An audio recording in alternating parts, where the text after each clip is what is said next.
Yeah, nigga Vic. I promise that I will never hurt you, baby.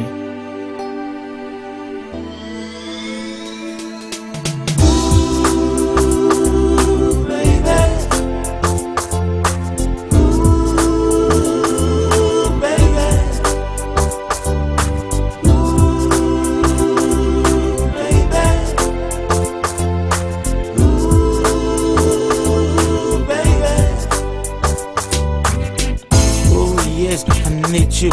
Oh yeah, baby. Come on, baby. That I need you, baby. Oh yeah, baby. I need you right in my life, baby. Oh yes, I need you. I need you right in my life, baby. Come on, baby. Oh baby. Oh baby. Oh baby. I need you right in my life, baby. Oh yes, I need you. I need you. I need you to be more real.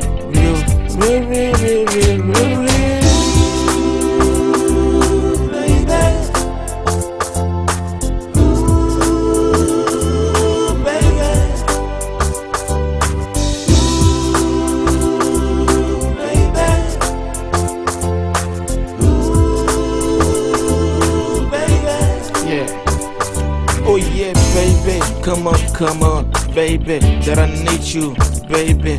Oh yes, baby, I need you to be in my life, baby. Oh yes, baby, I need you in my life, baby. Oh yes, I need you. I really need you to be right in my life, baby. Come on, baby. Oh yeah, baby. Oh baby. Oh baby. I need you to be right in my life, baby. Oh yes, I need you. I need you. I need you, baby. Real.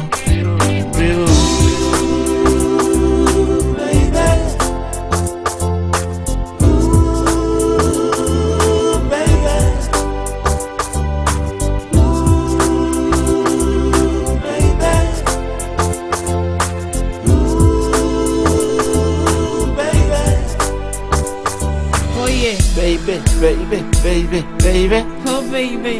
I need you to be my girl. Oh baby. I need you to be my girl. Oh baby. I need you to be my girl. Oh baby. Ray, I want you to be my wife. Oh baby. Ray, I want you to be my wife. Oh baby. Ray, I want you to be my wife. Oh baby. I really need you to be in my life, baby. I really need you right in my life, baby. Oh, baby. Ray, I need you in my life, baby. Come on, baby. Because I love from the bottom of my heart, baby. Oh, baby. Just like an egg to me, baby. Please, baby. I really lost you with my heart, baby. Please, baby. What dice I'll make this for? I'll make this vow that I'll never hurt you. That I'll never hurt you. I will never hurt you. Oh yes. Oh yes. Oh yes, baby. Please, baby, understand me. Because I really love you with my heart. I mean what I'm saying, baby. I real baby. I say real baby. That I promise you. I'll never hurt you. I promise you. Because I really love you, baby.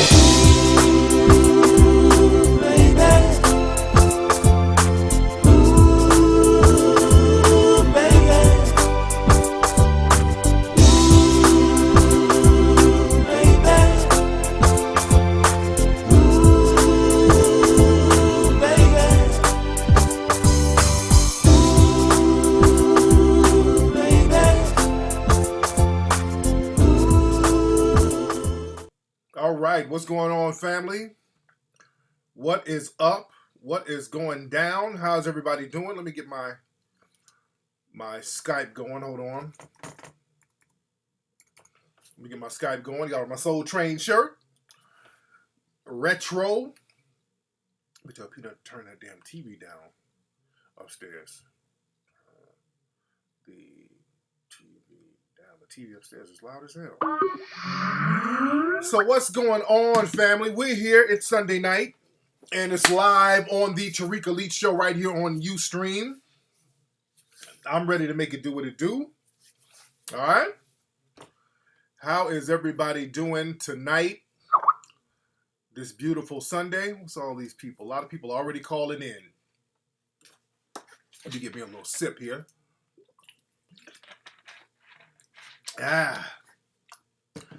So we are in here, ladies and gentlemen, ready to chop up some good game, as we always do. As we always do right here every Sunday night. Today's show is brought to you by International Racism. That's my latest lecture. That's available right now at tariqradio.com. You can stream it, watch it instantly. My Baltimore Town Hall meeting, I'm going to put that up for download this week. I'm going to take out time and make sure that that's available this week. So you guys stay tuned for that. And let's see who we got in the room. Let me start shouting out some people in the room. Let me shout some people in the room out. Hold on. Hold on 1 second. All right, we got Slim Jim, Baddie Sketch, Authentic, Christopher Clipper, Kevin McCoy, Calvin Jordan, Black Lion, Lunatic One, Milanon, BRNL, Unefru Raz the P, The Champ Man, Harlem Renaissance, Lauderhill All-Star, I think, Monster, Conscious Brother, Brenda, Big Biz. Too many people to name. A lot of people in there. We're almost at 1,000 people tonight. Boy, I look tired. Man, I look really tired. I've been traveling. We've been traveling, filming for Hidden Colors 4. I look really tired. I'm looking at myself on the screen. I've been worn out, man, doing all this traveling. And I'm getting ready for my lecture tour this summer. We're going to add Atlanta on the list, family. So we're going to Philly. You get your tickets for Philly at tariqlive.com. That's going to be July 5th. I'm going to be doing a lecture there. We're trying to set up Atlanta for July 11th. That's a Saturday. That's going to be downtown. I give you the venue information pretty soon. Also, we're going to be in Detroit. I'm doing a lecture in Detroit July 18th. That's a Saturday. Everybody around the Michigan area, you need to come on down. You get your tickets right now at tariqlive.com, family. A lot of good information is going to be spit at the tour, man. Y'all, you don't want to miss it, especially my Atlanta folks. And we're getting a real nice size venue in Atlanta because I got a real big audience in Atlanta. So we're going to really set it off in Atlanta. Let's see who we got on the phone. A lot of stuff we got to talk about tonight. What's up? Who's calling? Hey, what's up, Tariq? It's Jelani from Raleigh, North Carolina. What's going on, buddy? I'm good, man. What's on your mind, fam? Man, not much. Now, I'm a 21-year-old, a young bull from Raleigh. Really have been indulged within the game since about 8th grade. My partner of mine actually sent me The Art of Mackin' when I was in 8th grade, so I've been following you for a long time. Yes, sir. And I just recently watched your interview from a long time ago with the light-skinned sister from L.A. You were talking about how when you moved to Los Angeles, all you had was $100 in your pocket. Yeah. And I just wanted to know what type of resources you had when you decided to go ahead and make that self-starter move. That was a real bold, and that's something I really admire. So what kind of resources did you have, and also what type of hustles did you have in place as well, brother? Well, the resources that I had, I knew how to work drum machines because I wanted to come out. I wanted to be a producer, a hip hop music producer. So that was my main resource, was knowledge of how to program drum machines. Right. And even though I had no money, I would parlay that into money because when I came out here, all I needed to do was get access to a studio that I didn't have to pay for. And then I can go find clients or whatever. And that's what I did for a minute while hustling and all that. I sold beats for a very cheap rate. And whenever I saw different new drum machines, I would learn how to work the drum machines and the samples. And I would bring all the gangsters in because back in the late 80s, early 90s, all the D-boys were trying to make mixtapes coming in from South Central. So I got hooked in with some studios in Hollywood. And I knew a lot of cats down in South Central. So I would tell them to come on up. And for a couple of $100, just shoot me a couple of, $100. I'll give you some beats. I'll get you in the studio and get you a nice little demo. And shit, I was getting money hand over fist doing that.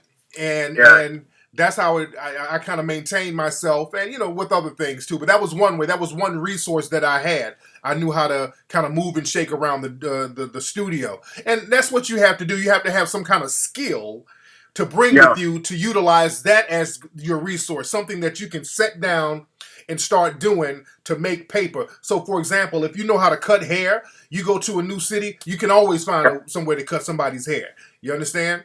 If you if you are if you're an artist, if you know how to draw, you can go somewhere and set up shop on the street and say, hey, I'm about to draw collages of people. Give me $10 to draw your picture. There's all types of hustles you can do, man. You just got to have some type of skill.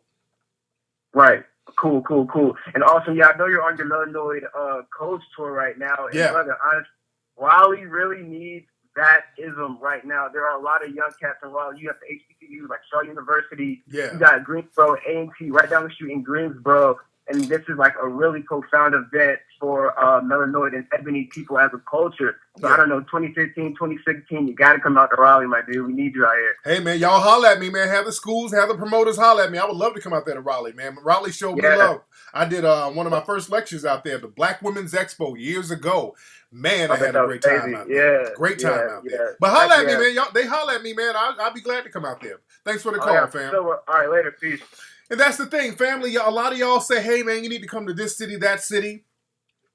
Just make it happen. Just make it happen. Hit me up, TariqLive.com. That's my booking site where people can book me for lectures. TariqLive.com. Just make it happen. The prices are on there. Just have your money together. I already got the audience. And let's make that happen. You said I was keeping the best beats for my own mixtape. But I did my mixtapes. I found some old beats that were never released on the mixtape. I'm rapping about some crazy shit. I found some shit from like in 1994. I gotta find it. It might be on my other computer. I'm rapping crazy. But what I would do, I would put out all those crazy ass mixtapes, like Wash Your Ass and all that, to really show off the beat. I knew none of that shit was gonna get no radio play. I knew that. I almost designed it so it wouldn't get radio play. Wash Your Ass ain't getting on nobody's rotation.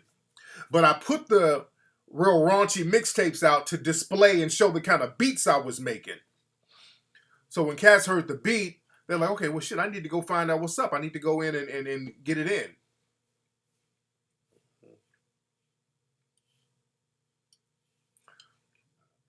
Where's the Wash Your Ass mixtape? I got a copy of it somewhere around the house. I actually got a copy of the Wash Your Ass mixtape somewhere around the house.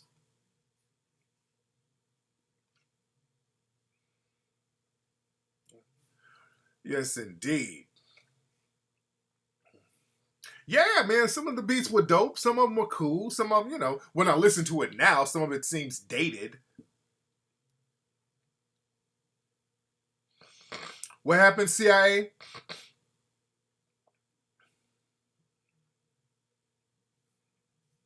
Say I made Jake Steeds be. Oh, man. What's up, T. Nasheed fan? How are you? Man. But, we got to talk about what's happening down in Waco. You guys familiar with what's happening in Waco, Texas right now? Are y'all familiar with what is happening? Yes, I had the MP3, the MPC 2000. That's what I was working with.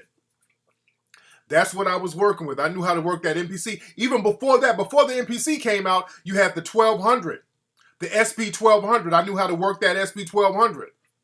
I was a beast on that SP 1200. But I graduated to the MPC. I was a beast on that MPC, man. I was a beast on that.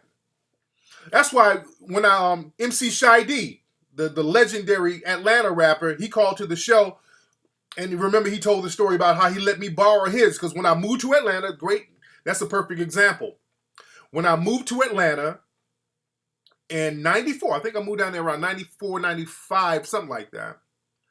And I didn't really have anything, but I knew how to make beats. I didn't even have my drum machine no more, because the drum machine that I used here in LA was the studios. My partners in the studio owned it. So I moved down to Atlanta So I didn't have any equipment. And I let dudes down there hear my stuff, my tracks, and they wanted me to do some beats for them. And they wanted to pay me, but I didn't have no drum machine. So Shy D, who called up to the show, legendary brother, he let me use his shit for free. My man let me use his joint, and I made thousands of dollars making beats with his drum machine. So again, as long as you have some kind of skill, you can get it popping.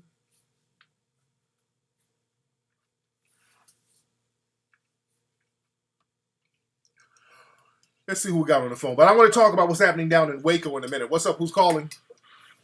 Hi, my name is Alvy Ernest. Alvy? Yeah, Alvy. Alvy, how you doing, Alvy? Blessed. Could be better, but blessed. My brother told me to give you guys a call because you might be able to help our family. What's going on with the family? Well, unfortunately, my husband was wrongfully terminated due to he was teaching at a vocational school for about a year and 3 months. He got a new coworker who happened to be a white woman who had 15 years of experience in teaching.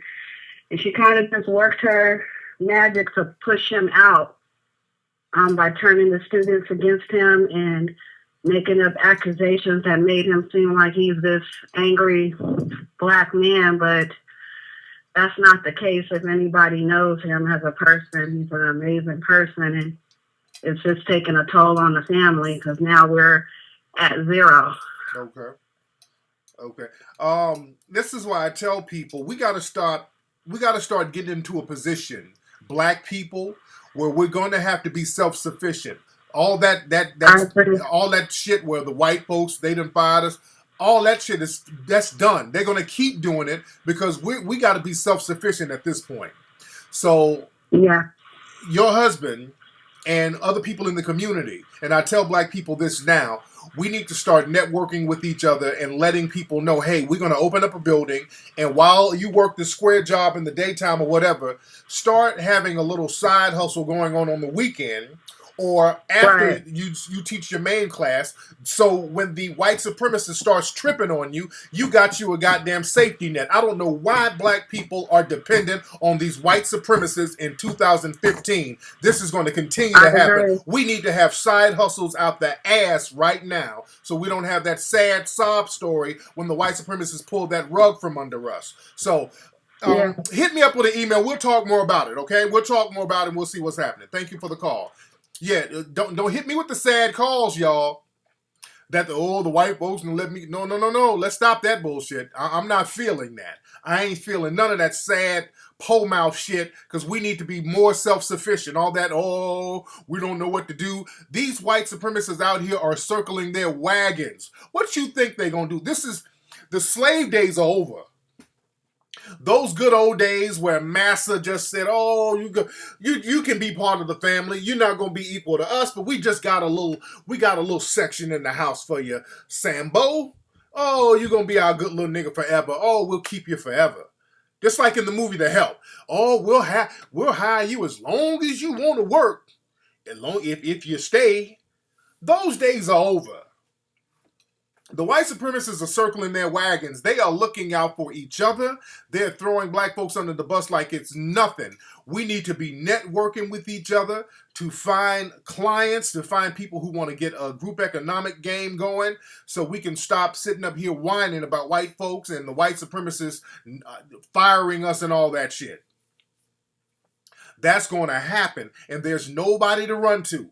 No other people to say, hey, look what they're doing, because all the white supremacists are in on it. It's hustle time, family. That's why we see a high influx of cooning and buck dancing and bedwenching. People are bedwenching and cooning like it's going out of style right now, and those days are over. That's why so many YouTube coons. The YouTube cooning is at an all-time high. And also, they're doing that for money too. They figure if I get those YouTube hits from the white supremacists, I can parlay that into money. I didn't know that you can make a nice piece of change off your little YouTube hits. I got an AdSense account that I had one of my YouTube pages linked up to. And I don't, I ain't tripping on no AdSense money. I just set it up. They're like, would you like to monetize your page? I'm like, well, fuck it. Yeah, sure. Why not? This was a year ago. So I monetized one of my pages, I wasn't thinking nothing of it, get a few clicks, get a couple of pennies here and there. And I looked into my AdSense account just to look at it because I went into one of my old email addresses and they were like, well, we need to verify something. I'm like, well, okay.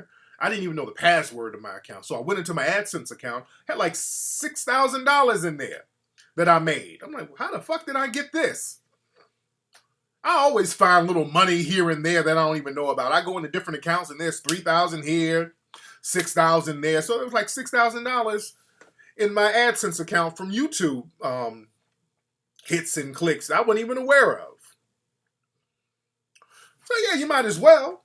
So I'm going to look more into that. That's why I want to get this web series going. I'm going to get a web series that I want to do and put that on YouTube. I want to get that going. So this is why we have a lot of coons just doing and saying anything to get those YouTube hits. So now it really makes a lot of sense. Now it really makes a lot of sense. That's why you have so many coons. I made like with $6,000. I didn't even know I had it. I didn't know I had that shit in there. Just little bullshit ass money. But it's cool.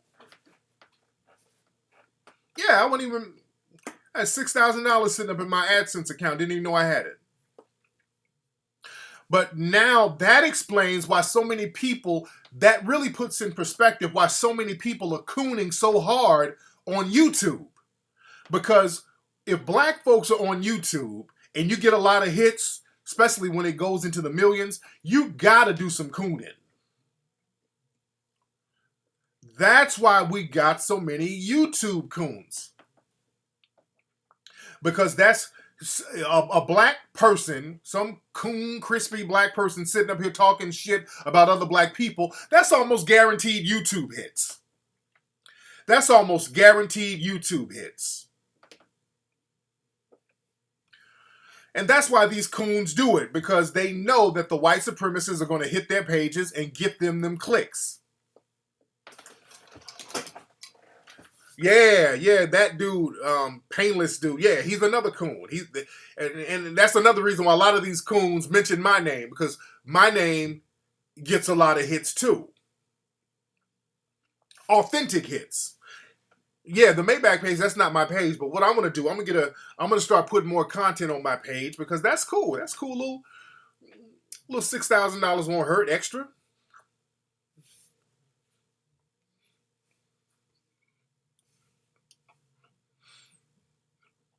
Let's see who's on the phone. What's up? Who's calling? Hey, brother, this is Anthony from Rialto. Anthony from Rialto. How you doing, fam? Hey, I'm doing real good, brother. I was watching a quick show on the morning show. I think it was The Breakfast Club, and it had Damon Dash on there. Yeah, I was wondering if you saw it. I saw that. I did see it.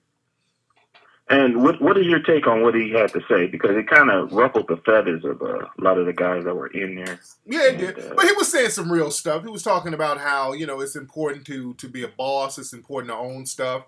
So, there was a lot of bravado in there, but the underlying thing he was talking about was real. The importance of owning stuff and being a boss and not having a boss. And I get that.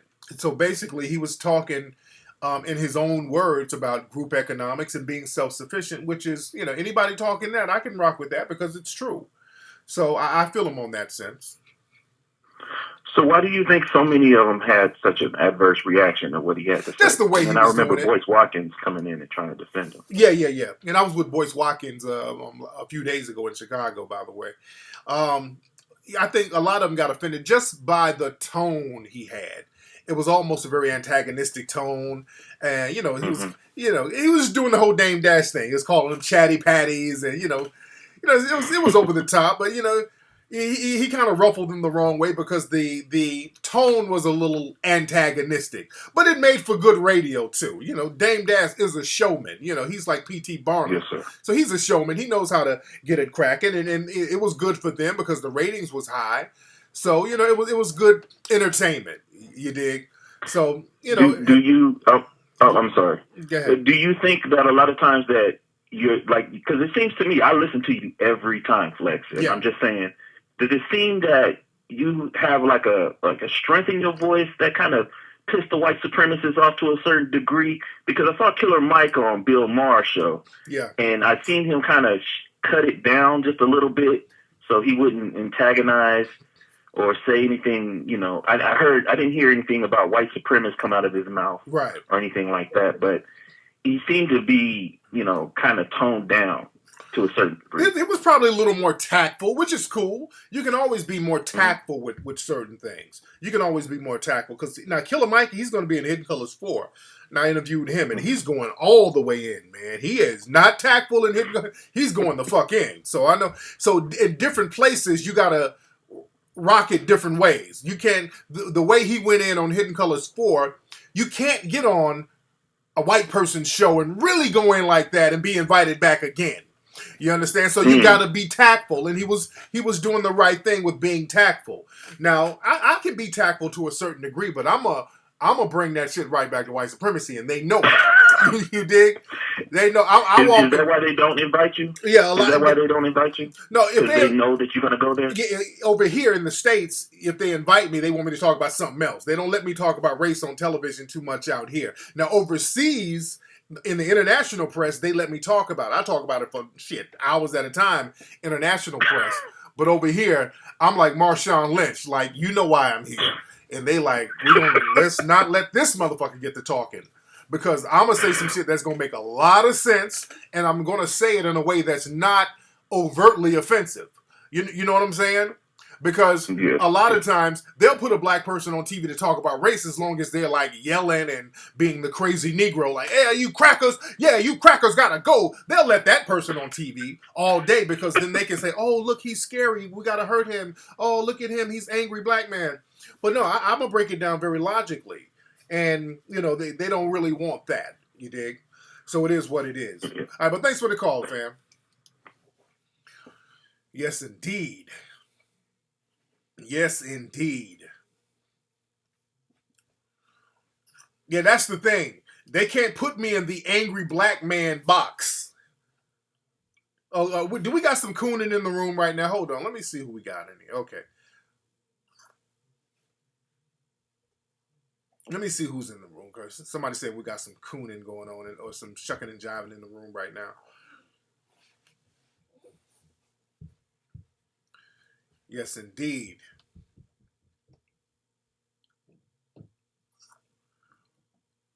You got banned last week for saying we should call ourselves black. I don't remember banning you.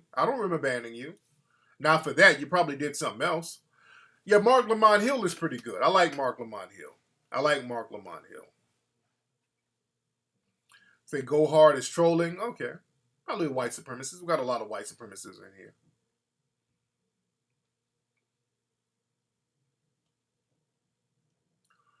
All right. But has any of the media talked about... I've been looking at CNN and Fox all day. I have not seen any footage about what's happening down in Waco, Texas right now. I haven't seen nothing about what's happening in Waco, Texas right now. Nothing. Now, for those who don't know, right now in Waco, Texas, there were two biker gangs who got into a shootout at a restaurant out there in Waco, Texas. I think 9 people got killed, about 18 people got shot. And I think these people were shooting it out with the police too, and they were threatening the police.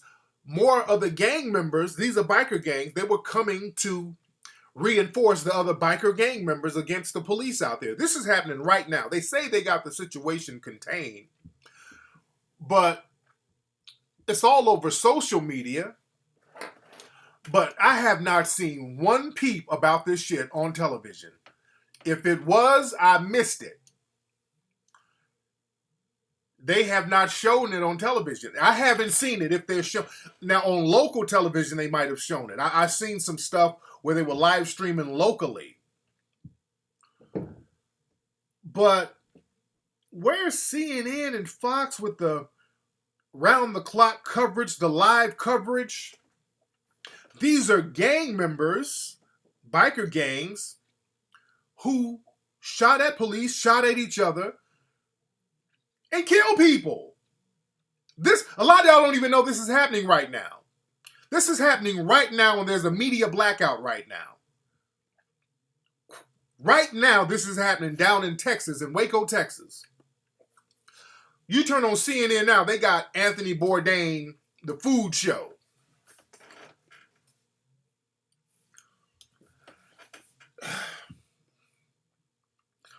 Now, these gang members are biker gangs. These are non-black biker gang members, these little white supremacist gangs.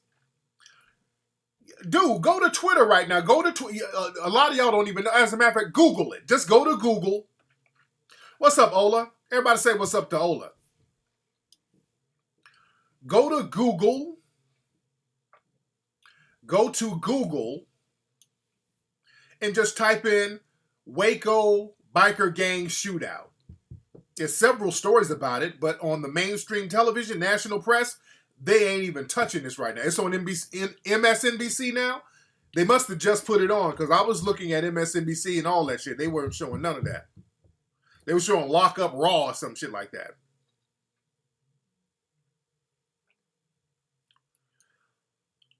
But these are gangs, white gangs, by the way, down in Texas that have shot and killed each other. News out of Waco, Texas, where there has been a shooting, we're told, between biker gangs. There are at least 9 people reported dead. Joining me on the phone, Grant Herms. He's an affiliate reporter with KXXV in Waco. Grant, what happened? Well, Bobby, this all started around 12:15 this afternoon. Police were telling us they were monitoring the situation here at the Twin Peaks restaurant, and then they heard that there was a fight over... Can y'all hear this pretty good, by the way? Over a parking space is what it started as. That escalated to guns. After a knife and chains were also brought out. They had guns, knives, and chains. They recovered like 100 guns at this spot. This is happening today right now. They recovered 100 guns. I just talked with a few witnesses a little while ago who said that they crawled into a freezer in the back of the restaurant with some other employees and the management there. They locked themselves in as they heard a terrified, obviously, gunshots were going off. They were then brought outside under police custody. And I think some of the bodies are still out there right now. They had because earlier I saw some images because I've been following all the stuff on Twitter. They got dead bodies out there right now still.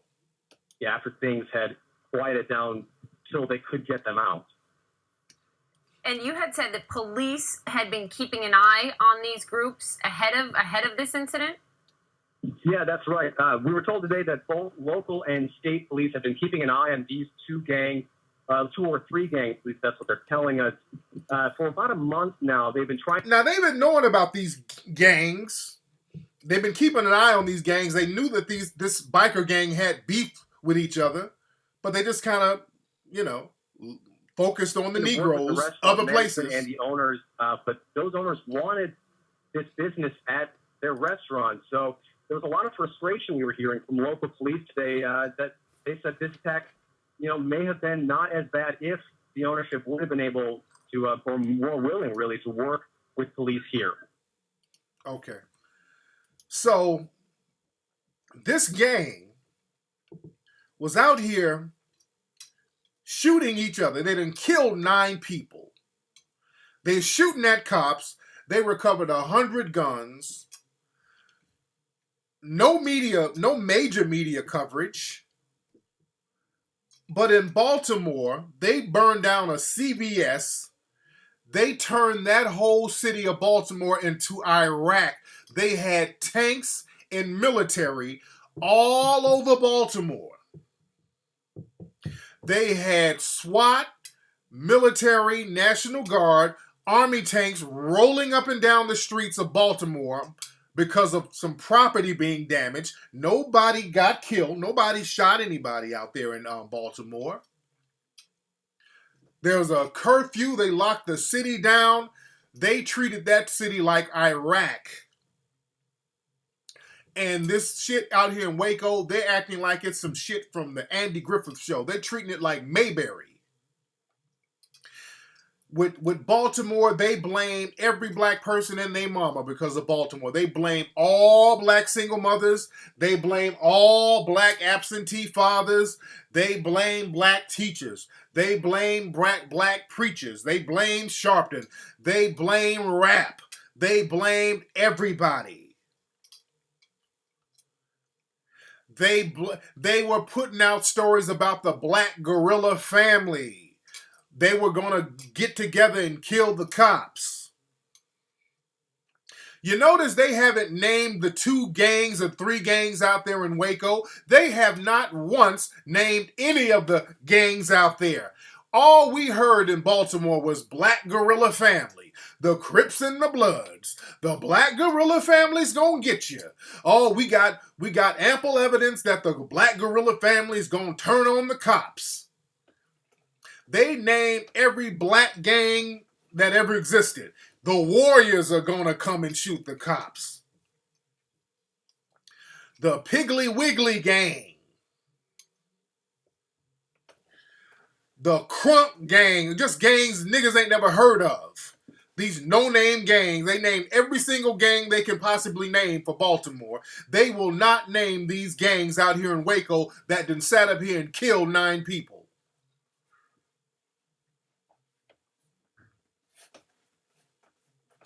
You dig?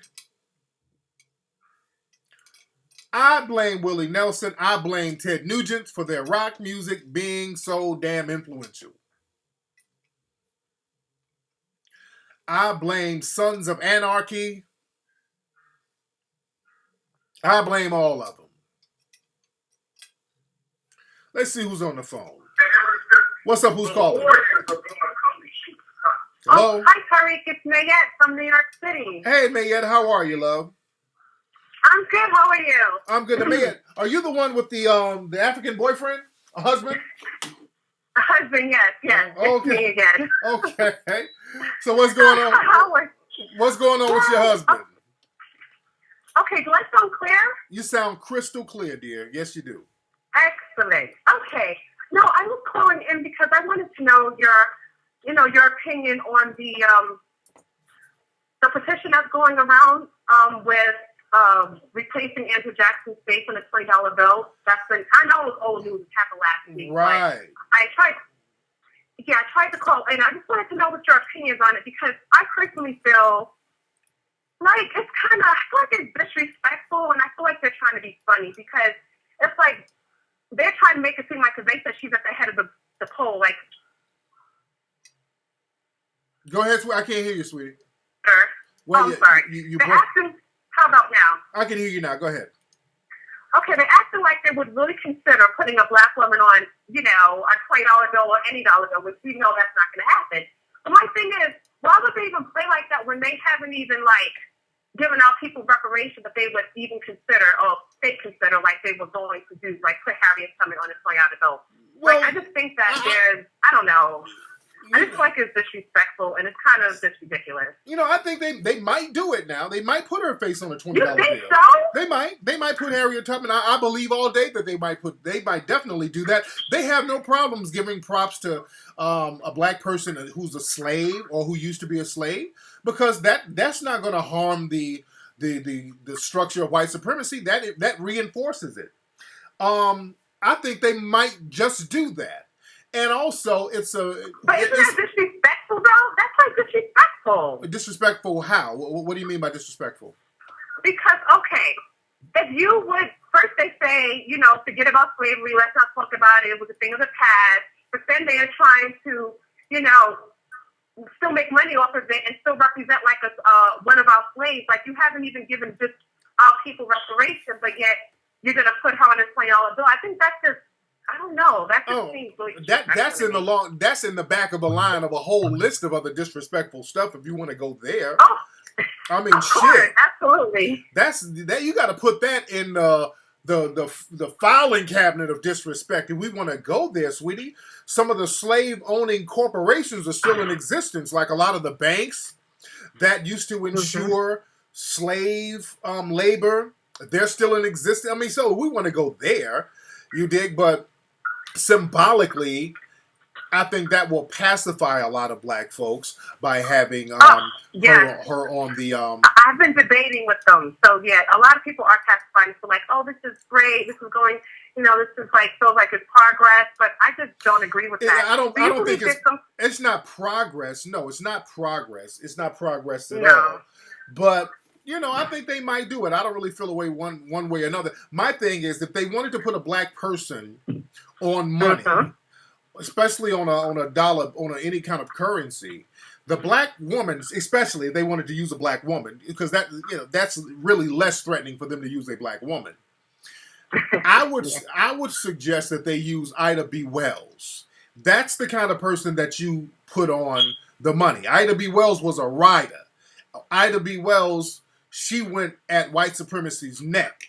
That sister was not a joke, and they don't really talk about Ida B. Wells that much, but Ida B. Wells is one of my idols, and that would be the perfect candidate to put that sister on money, because she was not a joke. She stood up to the white supremacists. A lot of people try to claim her like a lot of the feminists, but she wasn't down with those feminists like people think she was. She challenged a lot of the white supremacy that came from the feminists. So that Ida B. Wells is one of my heroes. So that's the kind of person that I would suggest to be on the currency. Now, speaking of money, what's going on with your money and your dude, your husband? Have you talked to your husband? Tariq, I swear to you, you have me cracking up. Like, I listened to it, and I can understand why you came to that judgment, so I'm not offended at all. But, I mean, things are still the same. He's just covering, the basic bills. So, he says by the end of the year, things will get a lot better. And, where is he now? Where is he now? Right now, he's in Senegal. He's still in Senegal. Yeah, he's coming back on Friday. He's coming back on Friday. Okay. Yeah, he'll be here Friday, yeah. Okay. Your dude is not at Senegal. I got footage of your dude. This is your dude. This is your dude right here. Hold on. Yeah, you boy Banks, and this track is dedicated to all the ladies out there who like to go to the movies. Especially you, girl. Let me take you to the movie, shorty. I'm sure later on you will be my baby. Let's sit down and just be by my side. I got the popcorn, I know what as you like. Let me take you to the movie, shorty. I'm sure later on you will be my baby. Let's sit down and just be by my side. That dude, her dude is at the movies with another chick. Your dude is at the movies in Senegal with another lady flossing with the jewelry that you bought him. That's what he's doing with the rent money. He's over there in Senegal tricking that rent money off at the movies. Oh, man. Oh, God. But yeah, that's what I would put Ida B. Wells on the currency, man. Ida B. Wells is my idol. I love that sister. And I would put her on the currency. I would put that sister on the currency. What's up? Who's calling? Yo, peace, King. Flex was good, bro. I'm good, man. Who is this? It's DJ Full Moon in Mobile, Alabama, bro. DJ Full Moon in Mobile. What's going on, fam? Good. It's about that time we're going to have to get going. See about getting you down June 10th, bro. We do the June 10th down every year. Yeah. When do y'all do that? What's the date? When do y'all do that? Usually be around June 19th. Okay. Usually that week. But I've been trying to call you. I don't know if you're familiar. I know he was pretty big in Birmingham. Yeah. But the last Mr. Big passed this month. Who? The last Mr. Big had on trial time. I'm not familiar who that is. Oh yeah, he was Alabama. He was real big, but if you can I get your email or can you post it up in the room? Yeah, I'll do that. Well, I'll give it to you now, man. It's info@tariqelite.com. That's my email. And holla at me, man. Y'all want me to come down, man? Go to tariqlive.com to check out my lecture rates and all the requirements. That's tariqlive.com and just make it happen, man. Let's y'all use some of that strip club money so we can get it popping. Okay, well, okay. But thanks for the call, All right, man. bro. Okay, well, hold on. There's somebody named Lucas. Wait a minute. Lucas, wait a minute. There's somebody who said they wanted to debate me. Lucas, are you here in the room, Lucas? Let me see if he's in here now. Okay, hold on one second. Somebody, hold on. Call now. Somebody named Lucas is a person who I suspect might be a white supremacist. He emailed me, said he wanted to debate me. So let me see. Lucas, are you in the room? The guy who wanted to debate me?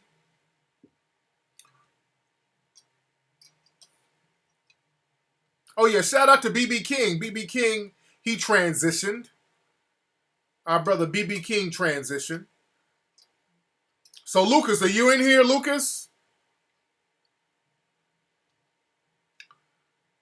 Lucas, where you at? Let yourself be known.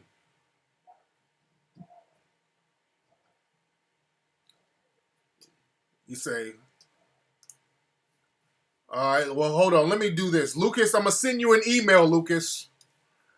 And I want you to, hold on, because a lot of people in here saying that they're Lucas. So this Lucas guy, he's for the last couple of weeks, he said, I want to call up and have a debate. Okay. Let me see. What number are you calling from? All right, Lucas, I got the line wide open for Lucas's ass. All right. I got the line wide open for Lucas. Where you at, Lucas?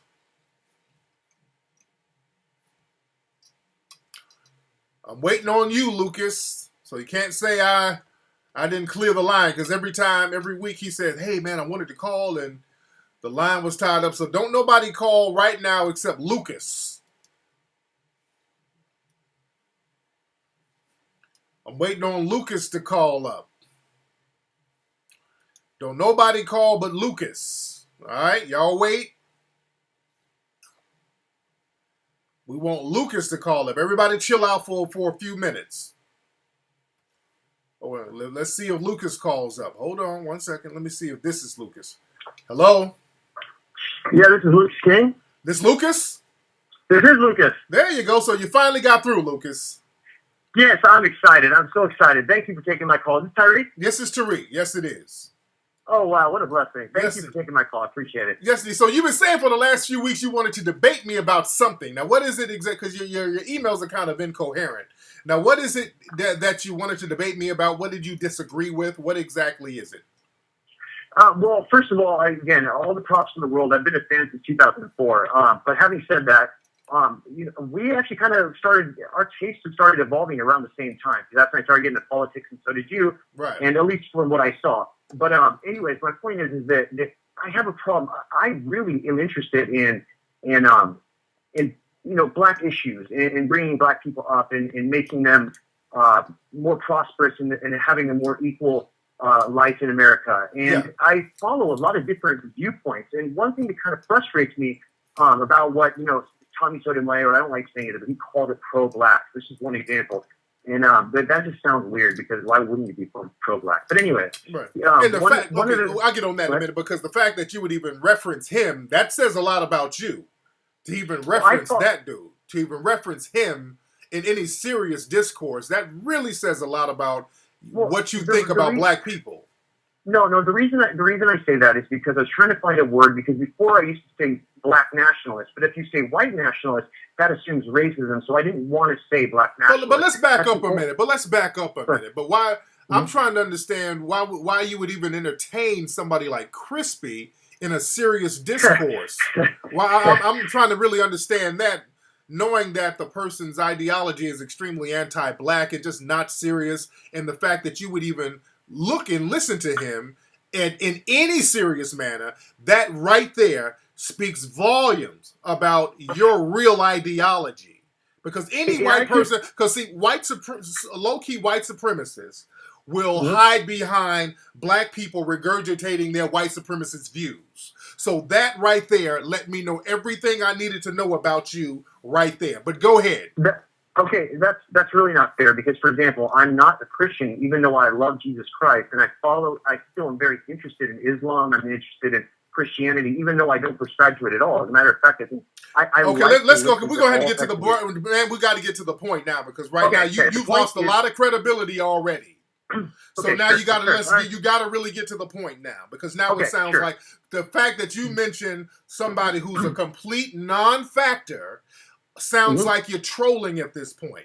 So now I really want you to get. Now you really got to get to the point, Lucas. Now what's your point? Okay. My issue is the notion in what I consider a faith. I'm not going to debate on what I think is right. I'm not going to debate black on black crime. I hate that. It's not our issue. It's not white people's issue. But I want to debate the notion that being believing or seeing white supremacy as a priority for black upbringing of blacks. I think I think it's a fallacy, and the reason why is because I've heard all your points. I've heard white people have a terrible history. I mean, it just crushes me when I heard about Tulsa, Oklahoma. Okay, and, now let's stop. Okay, because because I don't want you to ramble. So let's deal with what you just said.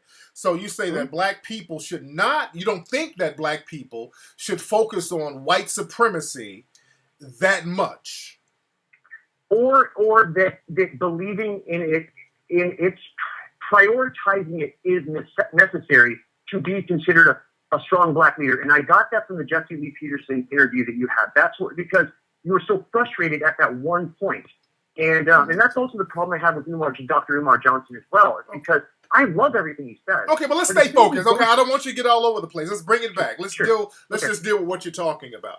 So your argument is basically black people should not really prioritize focusing on white supremacy. Is that a fair assessment of what you're trying to say? Fair enough. I'll say fair enough. Okay. I mean, is it yes or no, really, to be honest? I just want to know what your argument is. Yes. Believing in white supremacy. Because that's the thing you got to see. Because right now you're acting kind of like a suspected white supremacist, where you're dancing around and you're kind of low key, soft shoe saying certain things, but then you're changing it up. Where do you stand? Stand by what you believe. Do you think that black people should focus on white supremacy as their main problem? That's a yes or no situation. Okay. No. Okay. No, and I'll tell you why. Now. Okay. Tell me why. Okay, so the reason why is because everything that you've talked about it is very true, except for when you go past the 70s. And also, it's important because the way it's painted is as if white supremacy is somehow unique or somehow it's somehow what's the word I'm looking for? It's somehow. Okay, if you look at the history of 20,000 years of human civilization... Okay, no. Let's bring it back because you're about to go on a rant. Let's bring it back. I got to bring you back. All right, so basically you're saying that we should not prioritize white supremacy because that's not the main issue that black people have. So if white supremacy, sir, is not the main issue that black people have, in your opinion... What is the main issue that black people have that causes so much confusion, dysfunction, and degradation in the black community? Okay, you actually characterized my point the best there, the first part, we're going to dangerous waters here because I'm not arrogant enough to tell you what is going to bring black people up. No. Whoa. I didn't ask that. I did not ask that. I asked you, what did you think the problem was? If it's not white supremacy, what's the problem now? Was or is? I'm talking about is. I'm talking about when I say I'm talking present. It was. I mean, there's like in the black community right now, today, 2015. Black people are getting slaughtered legally by police officers. Black people are being funneled into the prison system. Black people are being disenfranchised out of the workplace. Black people are being gentrified out of their homes and their neighborhoods. So there is an issue and a problem going on with people who are classified as black. And if white supremacy is not the culprit, what is the root of that problem? I actually remembered a few that I was going point by point I agreed with. Okay, the prison system, 100% correct. And I'm a staunch libertarian, and I absolutely think the prison industrial complex is disgusting. That is the biggest crime, and I would say almost exclusively the biggest crime against black people today. And right now, it is a drug war, and it's disgusting. And that is the one point that I'll absolutely concede. The other thing, gentrification, you can say, okay, Hispanics do it, Indians do it, Koreans have done it. I mean, it's not exclusively white. How do I put it? I do not, so for example, we get blamed a lot, and say we, because again, I was just born with skin color. Now, let me stop you right there. Let me stop you right there, because if Koreans do it, they're allowed to do it by the white supremacists. If the Hispanics do it, they're allowed to do it by the white supremacists. Hispanics don't come over here without the permission of the white supremacists. Asians did not come over here without the permission of the white supremacists. Let's just be very clear. But I would argue that it's not based on color. There's an in and there's an out class. Like, for example, I am not being let in. I do not have any privilege. I believe there is an upper class. There is a 1%, and they do control everything. And it's not based necessarily on skin color. As a matter of fact, only 2% of white people own slaves. 2%. That's about the percent that bankrupted this country. In the crash during the wall. 2% of this country is what controls and destroys everything in this country. But I don't think let's back it up. Let's back it up with that. Only 2% of people own slavery, but own slaves. Since we're dipping back into slavery, as if that was the only form of white supremacy. That was the first stage of white supremacy. Also, during slavery, 100% of white populations, they benefited from the slave trade because the railroad system was built off the money of slavery. The stock market was built from the money of slavery. The banking system, as we know it today here in America, was built off the back of slavery. The whole shipping industry, the insurance industry was built off the backs of slavery. So everything branched off the backs of people being enslaved, that free African labor. Everybody benefited from it. Please stop that. Only 2% benefited from it, brother. There was a reason why they said cotton was king. Cotton was king. Cotton was the thing. Cotton was gold. Sugar and tobacco that black people were forced to pick with free labor, that was the currency of the day, and everybody who was classified as white benefited from that. And not only that, we built the labor, we built the wealth of the country that allowed white immigrants to come over from Europe to enjoy the fruits of that labor. So please, let's stop with the only 2% of whites and all of us, we were just innocent. We just came on a boat and didn't know what we were. Stop that, all right? No. That's fair enough, but you're kind of missing my point. My point was that yes, you were absolutely right. I will not argue with anything you said, but my point was I'm debating the intention, this ingrained thing in white people that were somehow, especially racist. As a matter of fact, whites didn't like it because, again, only 2% own it. We also had to pay taxes on it to collect the slaves who ran away. The poor white people had to catch them, and it was forced by the government. So we resented it, just like we resent the Wall Street bankers right now. They didn't resent no damn. They wanted slavery to be maintained. They want the majority of the white population did not want slavery to be over. They were perfectly fine with black people being enslaved because when slavery was over, they reinstituted slavery with the damn black codes and the sharecropping. What you talking about, dude? They reintroduced slavery. That was another form of slavery. I've never heard that first part. Look up sharecropping, sir. Look up the black code, sir. Look up sharecropping in the black code. Look up sharecropping in the black code, sir. Yeah, I apologize. I didn't know that. I thought I was 100% prepared, but that part Stop getting your talking points from Stormfront, places like that. That's your problem. You're getting talking points from places like Stormfront and all these white supremacist websites. Now you're being, but that's not fair. That's what it sounds like. When people start talking about, well, only 2% of whites own slaves, those are white supremacist talking points, and they sound good when they're unchecked. I can knock these shits out. I'm not trying to embarrass you, brother, but you're lightweight with the stuff that you're bringing to the table, man. It's like I'm debating a somebody who got their white supremacist starter pack. Come on, man, give me something. Okay. Go ahead. All right. Okay, that's not very fair because that wasn't even my point. My point, I was going to give tons of little factoids to show you that, as a matter of fact, okay, in China, in every country but the West, Western Europe, not Eastern Europe, Western Europe and America, is the only place where we have the type of political correctness that we have. White people that I've met have extreme guilt in most of the time. So if we, for example, okay, in China and Japan, for example, their biggest minorities tend to be Filipinos and Russians. And every time a Filipino creates a crime, they put on front page news. Filipinos are causing crime in our neighborhoods. So they police their own. My point is not. My point is that Western people or Western white people are. We follow ourselves. I mean, staying. Okay, for example, the guy that you do what? Wait, you lost me. You're losing me. Now, Western white people do what? Now they do what? Okay, my whole point of my argument is to prove that white people are not inherently racist. We really are not. I mean, at least I can speak for myself, but there's also evidence to support that. I never said that. I never said that. You never heard me ever say that. Okay, so then what? Okay, can you define to me what is white supremacy and where does it come from? Okay, explain that to me, please. You have white people and you have white supremacists. All white people are not white supremacists. I know that. That's why I always specify white supremacists. I don't say, well, the white people are doing this. I never say that. If you look at my work, I don't say, well, white people are fucked up. No. I never say that. I always specify white supremacists. We have a system of white supremacy, and it's run by white supremacists who all work in conjunction with each other. And you do have a lot of white people who are not racist. They're white people who try to fight systematic racism, and they try to do what they can do. Unfortunately, the white supremacists are more powerful than the good white people who are not white supremacists. Unfortunately, because the system of white supremacy still exists. Okay, all right. Well, that makes sense. All right. Well, then, no. Now I okay. We're on the same page almost. Now I feel bad for even making such a big deal about this because we're reading, especially with Dr. Umar Johnson.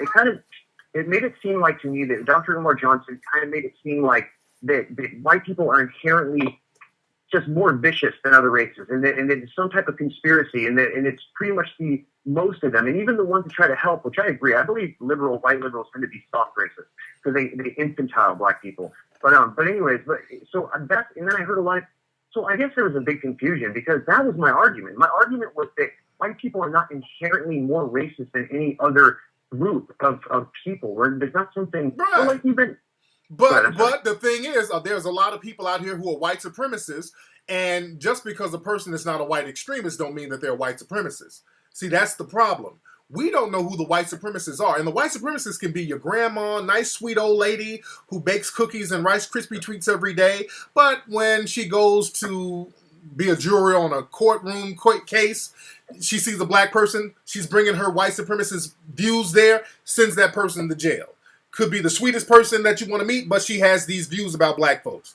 Or these are the kind of people, your great granddad might be the nicest guy, sweetest guy in the world, but a black person moves next door, they call the cops on them. So white supremacists come in different forms. They're not always extreme. See, y'all think that the white supremacist is somebody who acts extreme. A white supremacist, according to our brother Neely Fuller, anybody who acts, or carries themselves in a way that subjugates black people or put black people in an inferior position. So if you think, speak, or act in a way that black people are inferior to you, well, you're a white supremacist. Like, just because you're nice, like Paula Deen, she's a nice, good old gal, but she's a white supremacist. You understand? Yeah. Also, a white supremacist, also, if you see somebody being disenfranchised who's black and you don't do anything about it, you're a white supremacist too. Agreed. Absolutely. Okay, can I ask you one, since, I mean, it seems like I agree with you a lot more than I thought I did. Can I ask you one controversial question? Go ahead. I don't see you bring up, and again, in the media, that's taboo. And at least I hope you get at least just a general belief that I have at least a decent character. Anyways, or that I'm well-meaning, excuse me. Okay, so what about, because I never sure being addressed, if you look at, I'm not going to discuss black on black crime. What does it have to do with me? It's not fair, like that, to talk about that. That's bullshit that they use on the media. But anyways, I was wondering black on white crime, because if you look at the stats, it is a lot higher than the other way around. And I wanted to get your opinion just on that. And again, I don't have any agenda, but I've always wondered what people's opinions on black on white crime. Black on white crime is not higher. That's not true. It is not. No, it's is that not true? I didn't. You know why? You know why it's not higher? Because how did I read that? Because when white people commit the same thing to black people, they don't get charged with crimes. White people commit crimes on black people all the time, and they do not get charged. You don't believe me? Look at George Zimmerman. I've never heard this Look before. at George. Have you heard of George Zimmerman? Of course, yeah. Latino white. Have you heard of Darren? Have you heard of Darren Wilson? Of course, absolutely. Have you heard of Daniel Pantaleo? That one I've not heard of. He's the guy who killed Eric Garner on tape. Okay, yes. Okay, you see where I'm going with this? You see where I'm going? You see where I'm going? So black people are killed, murdered by suspected white supremacists, and the white supremacists don't get charged, they don't go to jail. So the stats are flawed from that perspective. White people commit crimes against black people, and they don't even get charged with the crime because we're still living under the Dred Scott decision that a white man does not have to respect any. There's no laws that a white man have to respect about a black man.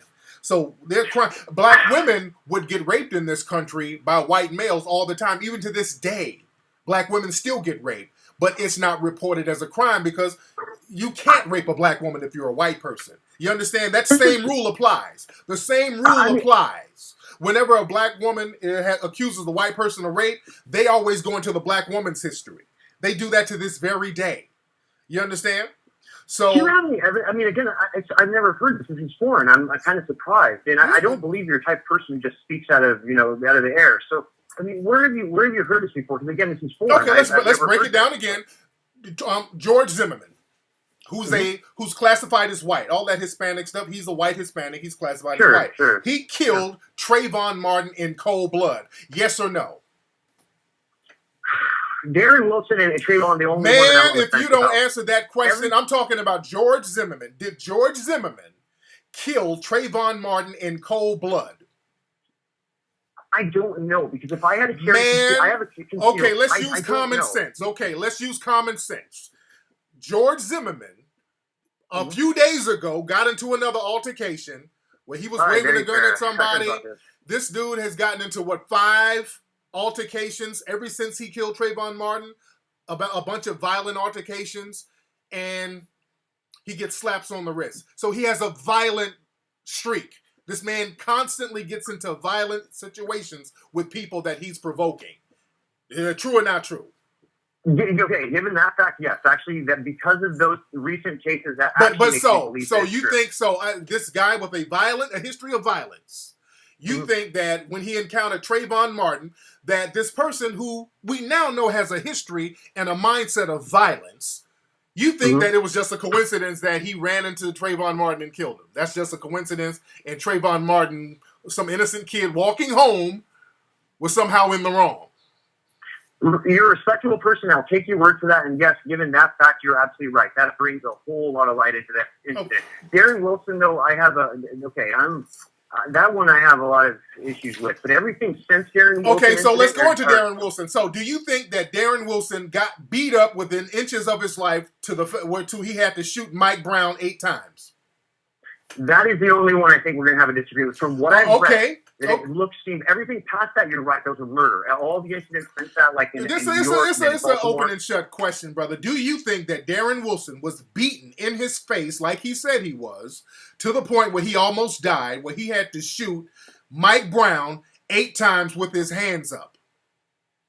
Okay, you say hands up, though, because the evidence says that's you had all types of people, witnesses, who said his hands were up.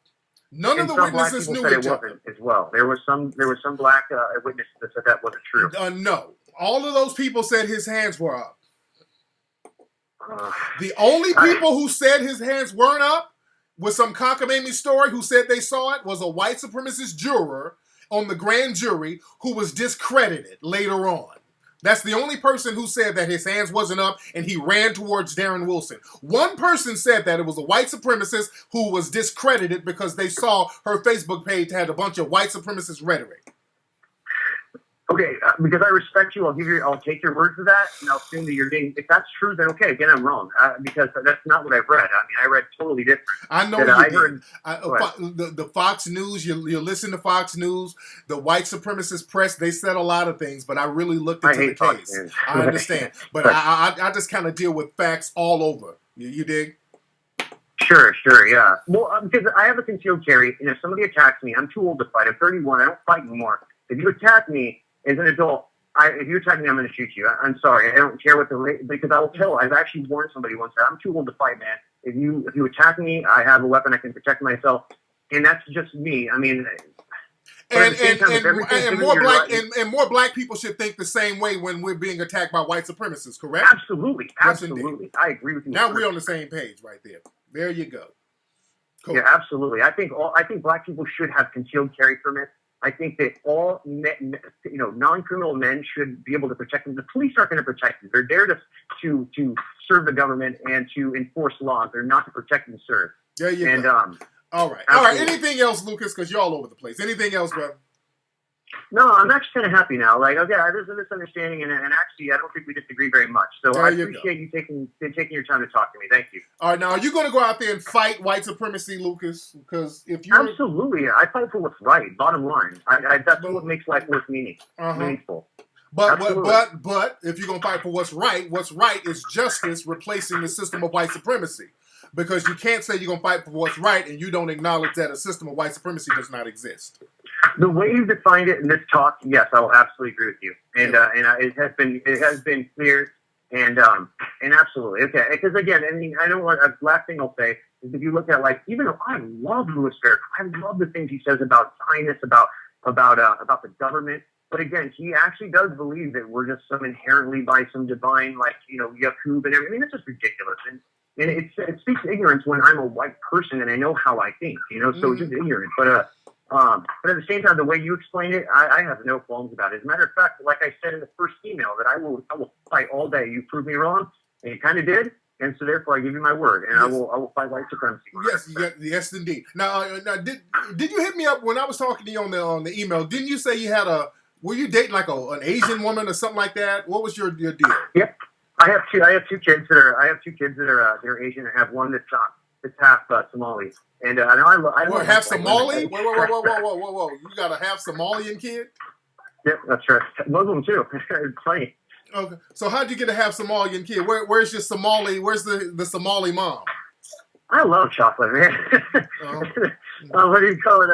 And so I met her at school. I went to Bellevue Community College, and she was there, and maybe she liked a little vanilla herself. I don't know, but it was nice. She was a great woman, and I've dated black before. I just didn't have kids with them, obviously. Mm-hmm. But I just don't like you just said you had you say you dated black women, but you just said you got a Somali woman. They're black. What are you talking about? I'm sorry. Say it again. You just said you had a Somali woman, but you said you contradicted yourself. You said you got a kid by a Somali chick, but you don't have no babies with black people. So Somali is no. You misunderstood me. I'm sorry. No. Like I don't have any babies with African Americans. What I meant to say. I'm sorry. Okay, I meant to say African American. So where's this Somali kid? Where's this kid? No, look, she's with me right now. I got my two kids here. They're both half Thai. I got them here with me right now. And then the other one is with her mom right now. In Somalia? No. She's actually lives in Bellevue. Okay. You're out there in Seattle. Okay. Yeah, that's right. Okay. All right. When are you coming to Seattle? I don't know. I got to get out there, man. I got to get out there and see what's up. So you and all your mixed kids can come on down to my lecture if I come out there. Hey, can I ask you one question on game real quick on game? Okay, I got to get some more calls. I got to get some more calls, man. Thanks for the call. Okay, no worries, man. Thank you. I can't with this motherfucker no more. Oh. So sisters out here, the Somalian chick, the bed wench, poor fucking kid. If he was serious, now it's not like he was full of shit, but if he's serious, if you're a bed wench out here, you got a kid by this motherfucker, shame on you. To subjugate your kid. Lord, man. Let's get some calls. Let's see what the people are talking about. What's up, family? Hello? Hello? Hey. Hey, Tariq. This is Nigel. Hey, Nigel. How are you, man? I'm fine. I'm calling from Rochester, New York. What's on your mind, fam? I just had a question. Did you see that Jay-Z performance on Tidal? Yeah. Where he did a freestyle? That was kind of tight. Yeah, that was kind of tight. Jay-Z, he represented on that one. I give him his props on that one. Yeah, that was crazy, man. I was sitting here looking at this thing, and because it was, and this is why I was talking to my brother today about how it's so important that we support black-owned everything. Like, and if you see, like, even like, because a lot of people used to this Jay-Z talk about, really speak up on black issues and things like that. To be perfectly honest with you, I think Jay-Z was waiting for the right moment. When he was it was like he was playing the game to build himself up to where, okay, I don't need you anymore. Yeah, right. And now he's speaking on by the fact that what he did last night. I was like, okay. Yeah. See, he was just waiting for the right moment because now he dropped title. And like he said, people, and I tell people all the time, I said, y'all gotta pay attention. I said, look at all these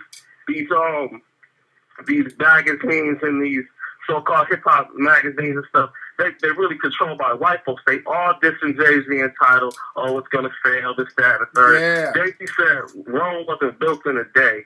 Exactly. And so, also, let me build on that. Okay, brother, slow down. Okay, brother, slow down. Also, Jay-Z and Beyonce, a lot of folks don't know, they bailed a lot of people out of jail with some of these protests that's going on. A lot of people, they bailed a lot of folks out of jail. They spent a lot of money. So they've been doing their thing, and he's making some power moves. I'm proud of him for trying to get his own thing going, because again, the white supremacists will start going after you when you start getting real independent. You start trying to get off the plantation, just like with Will Smith. They started going at Will Smith a little bit when he's trying to get like distribution. And I think he's working with Jay. As a matter of fact, they're trying to get some type of film distribution thing going on too. So I support what my man is doing. I want to see what's going on with the title thing. I hope that is successful. And I got it. Yes, indeed. Trust me, it is dope. Yes, I got it. And they were talking about cost $20. No, he has two accounts. You got a certain premium account he has. You can sign up for a $9.99 one or a $19.99 one. I got the $9.99 one. Yes, indeed. And it's dope. I feel it. Cool. And that's the thing. Like, I remember an episode that you did when you were talking about what happened on Jay on the elevator incident. Yeah. And it started to get me thinking, like, when Solange did all that on the elevator, it started having me thinking, like, yo, maybe somebody knew Jay-Z was going to release titles, so they try to do something before he can even drop it. Maybe they were trying to set him up. Yeah, they're real slick. With that little stunt she pulled, she did that to try to get him to respond to her. That was some bullshit. But I talked about that a year ago. But thanks for the call, man. Thanks for the call, brother. All right. Yes, indeed. Yes, indeed. But yeah, that what's his name? Lucas is funny. He said he got like 2 Thai kids. I think this is one of Lucas's older kids right here. Hold on. Break my heart. Say you love me again. Undo this hurt that you caused when you walked out the door and walked out of my life. I'm crying these tears. I've cried so many. Hilarious. All right, let's see who's on these phones. What's up? Who's calling? Hi, Tariq. This is Denise from the Bay. Denise from the Bay. How are you, Denise? You got a cute voice. Good. How are you? All right, you got it. What you look like, Denise? Well, I'm 5'3". 5'3". I have natural hair. Oh, 5'3", little fro. Go ahead. Chocolate. 5'3", little fro, chocolate. Nice. And how much you weigh? I'm a college student. How much you weigh? I weigh 130. 130. Okay, cool. All right, fellas in the Bay, I'm trying to hook y'all up. Get you a nice little something. She's a little short thing. You dig? She's chocolate. So so what's on your mind? Well, actually, I have a question. Your advice. So I was talking to this guy from the Stockton, Sacramento area. Okay. And we're chilling, it was already a mistake because we worked together. But we were chilling for about a year before we started to talk. And then he told me, he's like, oh, yeah, we're just talking. He's like, oh, yeah, Now, let's pause. Okay, so you say y'all were chilling for a year. So, by chilling, right? Was he hitting it in that time frame? No. So, no, not in the first year. The first year. So what were y'all doing in that first year? Y'all chilling at each other's house, going on dates, or what? You know what? I already know that it was some signs. So I'm just telling you, we were chilling like after work. After work, I understand. Or he would Yeah, but I understand. But a year, something. Did any kissing? Did he play with your titty? Did he lick you somewhere special in that year? I want to know all that. What happened? We kissed, Uh-huh. but I had just moved back out here from Atlanta, so I wasn't really trying to talk to anybody. Oh, okay. So y'all kissed a few times within that year, and then later on, all right. I think some shit went on in that year, but go ahead. What else happened? Okay, so we're chilling, and he's like, oh, yeah, blah, blah, blah. Oh, my kid. I'm like, oh, you have a son? He's like, yeah, I have a son. I'm like, okay. He's talking, he's like, yeah, my oldest. I'm like, oh, he has 2 kids. He's like, yeah. So then, long story short, like a year after that, after we've been talking, he tells me that, I find out from a reliable source, that he has 6 kids and 6 baby mamas. God damn. Fuck. Okay, and then so I told my friend, and he was like, damn, is he Jamaican? I'm like, you're like the 3rd person who said that. God damn.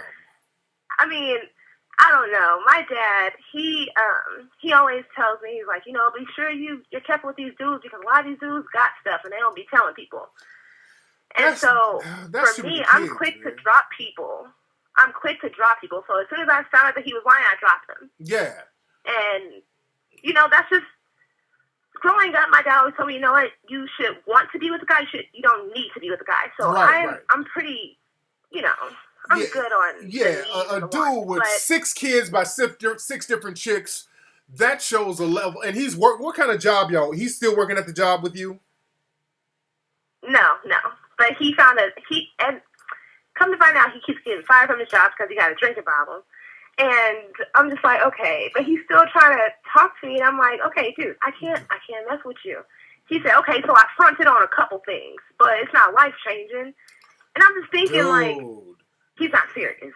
Dude, he can't be serious. The fact that you would even entertain a dusty nigga like that nigga has dust all over his body with some shit like that. And how much pussy did you give this nigga? You sound like, how long were you letting this nigga hit that? Let's be real. Tariq, we're getting a little off topic. No, we on topic.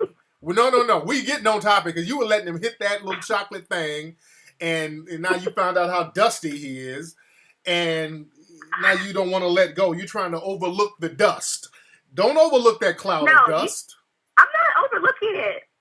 But I'm not overlooking it. But that's why we're talking about it now. Because you want to know. Yeah, we're talking about it now because it's still. When's the last time he contacted you?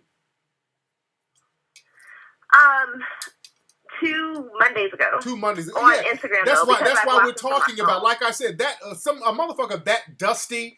There's just no conversation that's going to be had about somebody that dusty about what I should do. If a motherfucker got 6 kids, an alcoholic dusty nigga with 6 kids. I'm not asking what I should do because I already know what I should do. Okay. But I'm just asking as far as dating outside of this. Because I said I'm quick to let people go, I'm wondering, are there things that I should compromise on? Not 6 kids and 6 baby mamas, but what you should do... Maybe he has 2 kids. Yeah, but the thing is... Do I look over that? It just depends on the circumstances. 6 kids by 6 different chicks is just dusty nigga behavior all the way around. We just gonna let that go. That's just dusty nigga behavior all the way around. And unfortunately, you found out the dude was lying and all that. I think you could have done a little more digging. And also, look at the dude's character. Because the dude who's lying about his 6 baby mamas and he's an alcoholic, you can't really hide your overall demeanor. It's a certain type of nigga who rocks like that. You understand? I'll be honest with you. I really didn't. I just took his word for whatever he was saying for a minute until I started actually paying attention and seeing that stuff didn't add up. You feel dude, you can. I bet if I saw that dude, if I looked at his Instagram or Facebook page, I can see the kind of dusty nigga he is. It's a certain type of nigga that has 6 baby mamas and you're an alcoholic and all that old shit. It's a certain type of dude. I don't even have his Facebook or anything. Which is further proof that you were not digging deeper enough. If you don't have this, you've been dealing with a nigga, you've been chilling for a year, he's been playing with your titty, kissing you for a year, then y'all got sexual, but you don't have this nigga's Facebook page, was a major red flag right there within itself. Yeah, you're so right. You started just projecting your own desires onto this dude. See, and I hope you look better than that because that's what hideous chicks do. You don't sound hideous. You dig? That's some low self-esteem shit right there. You should know better. I know you don't look bad enough to settle for dustiness like that. You dig? No, and I understand what you're saying. Is this you right here? What you look like? This you? Hold on. What's good, ladies? You know what I'm saying? She Gary Young Melly, you know what I'm saying? You know, I'm sexy as hell. You know what I'm saying? She Gary Young Melly, you know what I'm saying? Yeah, I'm losing these weights. God, I'm taking diet pills. That's my favorite line. You're losing these weights. But look, what's your Twitter? I want to see what you look like. We're going to see what's going with you. We're going to see what's going on. I don't have a Twitter. What's your Instagram, young lady? It is Peace Love Hippie. Hold on one second. Peace Love Hippie? Yeah, it's P3. Okay, how do LUV. Oh, P3? Hold on. Yeah. P3. Spell it. A-C-E. A-C-E. L-U-V. L-U-V. Okay. H-I-P-P-I. Okay, I see that. Okay, it's private. Right? Your page is private, right? Yeah, let me... I just requested you. Okay, you got like some texts, you got some kind of quote on there as your profile. Now add me so I can see what's going on. Is Captain Dusty on here too? No, he's not. You ain't got no pictures of him on your Instagram? No, I don't. Why not? Because he was hiding your ass. He was hiding. Oh no, okay. But anyway, thank you for. Yeah, that's what it is. He was hiding you. That's all it was. He was hiding. Anyway, let me get some more of these up. But add me as a friend. Let me see what's going on with you, sister. Thank you for the call. Oh no, run. That thing about let me talk about that.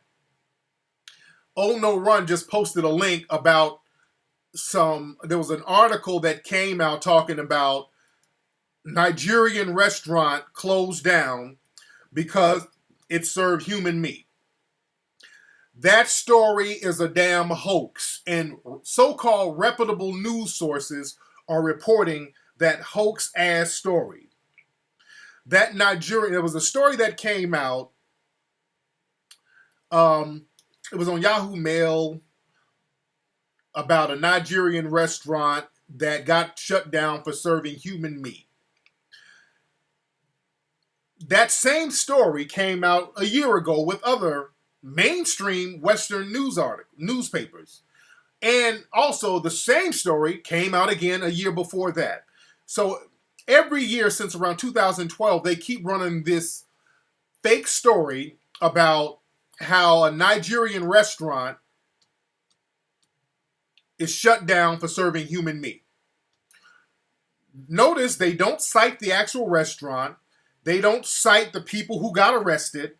They keep citing like a pastor. They don't give any real details about it. That story is a hoax. Even the website Snopes did a story talking about how that's a hoax. That's a hoax. Anytime you keep seeing that story about a restaurant in Nigeria serving human meat, it's a goddamn hoax.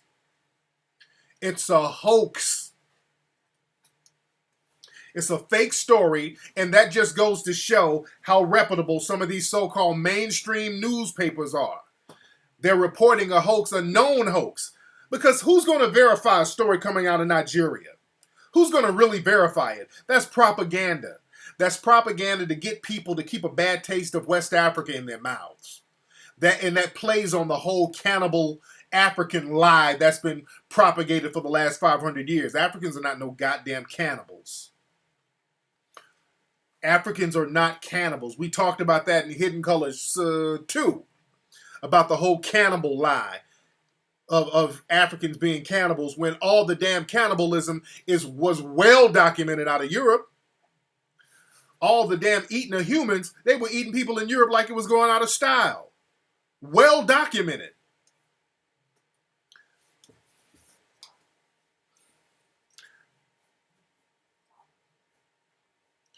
Let's see. So yeah, let's stop buying into that these hoaxes that they put out in these newspapers.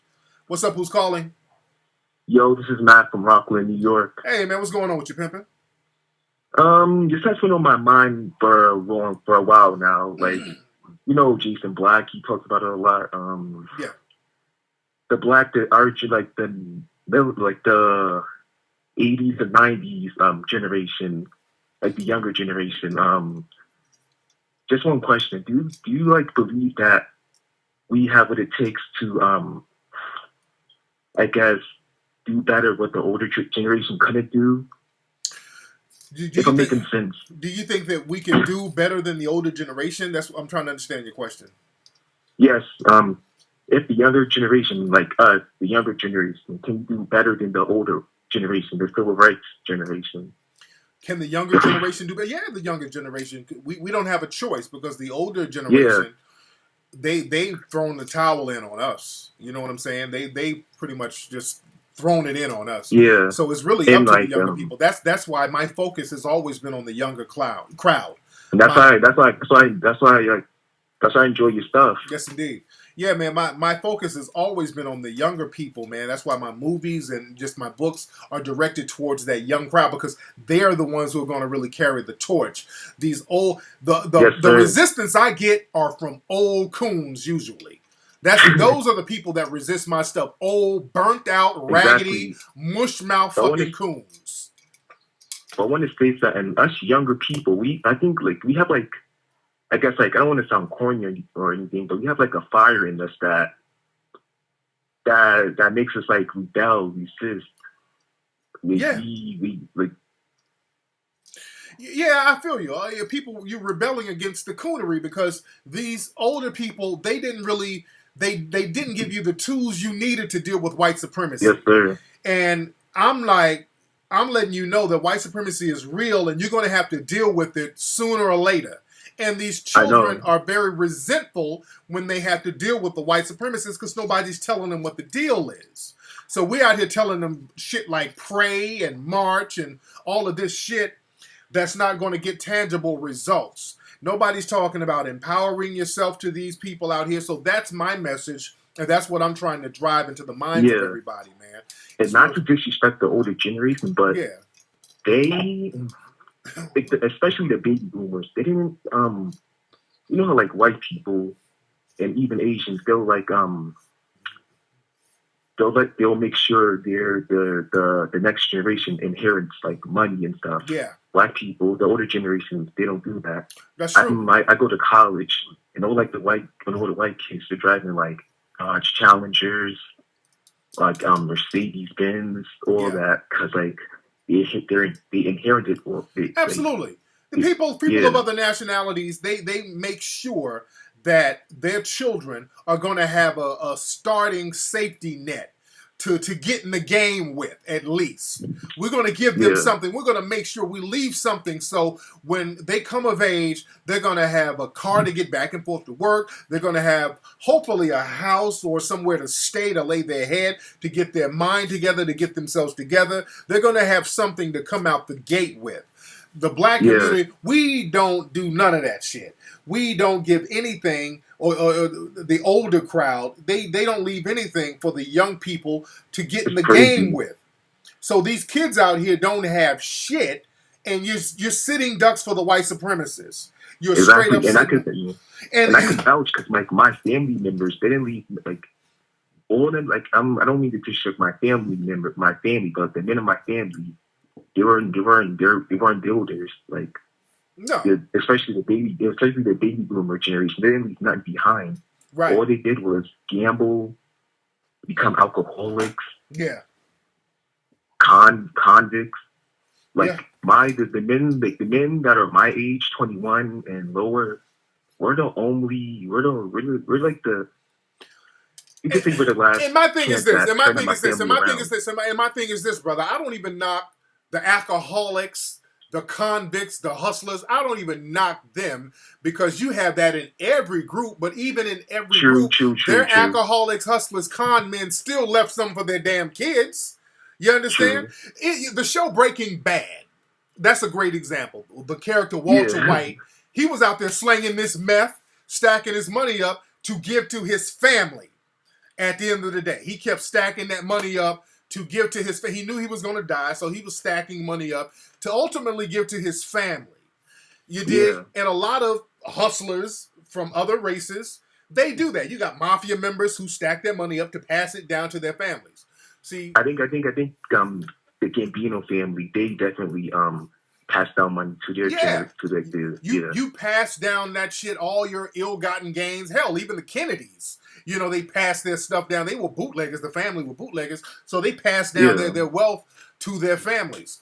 Black folks, we get out here in the streets, hustle to turn up, drink, get rims, get candy paint, go to jail, and don't have shit. We spend all our hustle money on bullshit. Don't build nothing.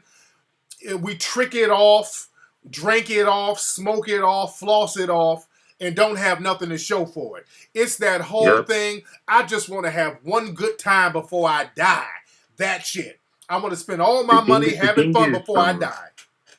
The thing is, and this is like my favorite word, like as a black people, especially the older generation, like they have like a very myopic view, like narrow-minded.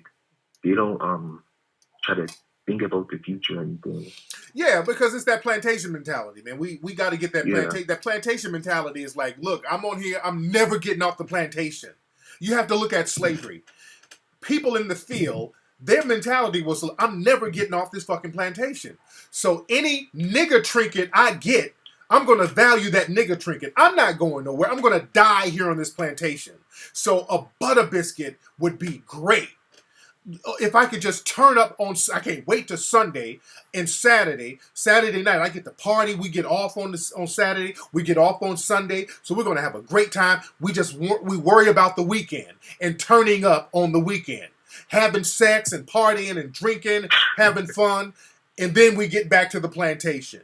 That mentality is still alive now. And on the plantation, you didn't think about passing anything down because massa was going to take care of them to a certain degree.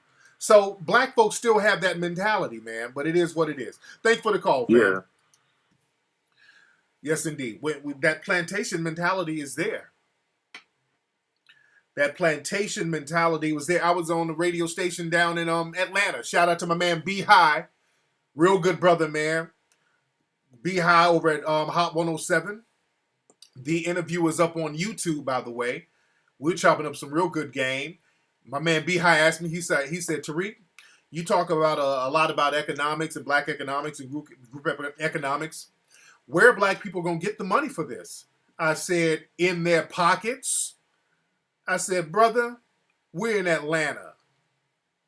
If we go to a strip club right now, magically they done found some money to trick off at them strip clubs in Atlanta.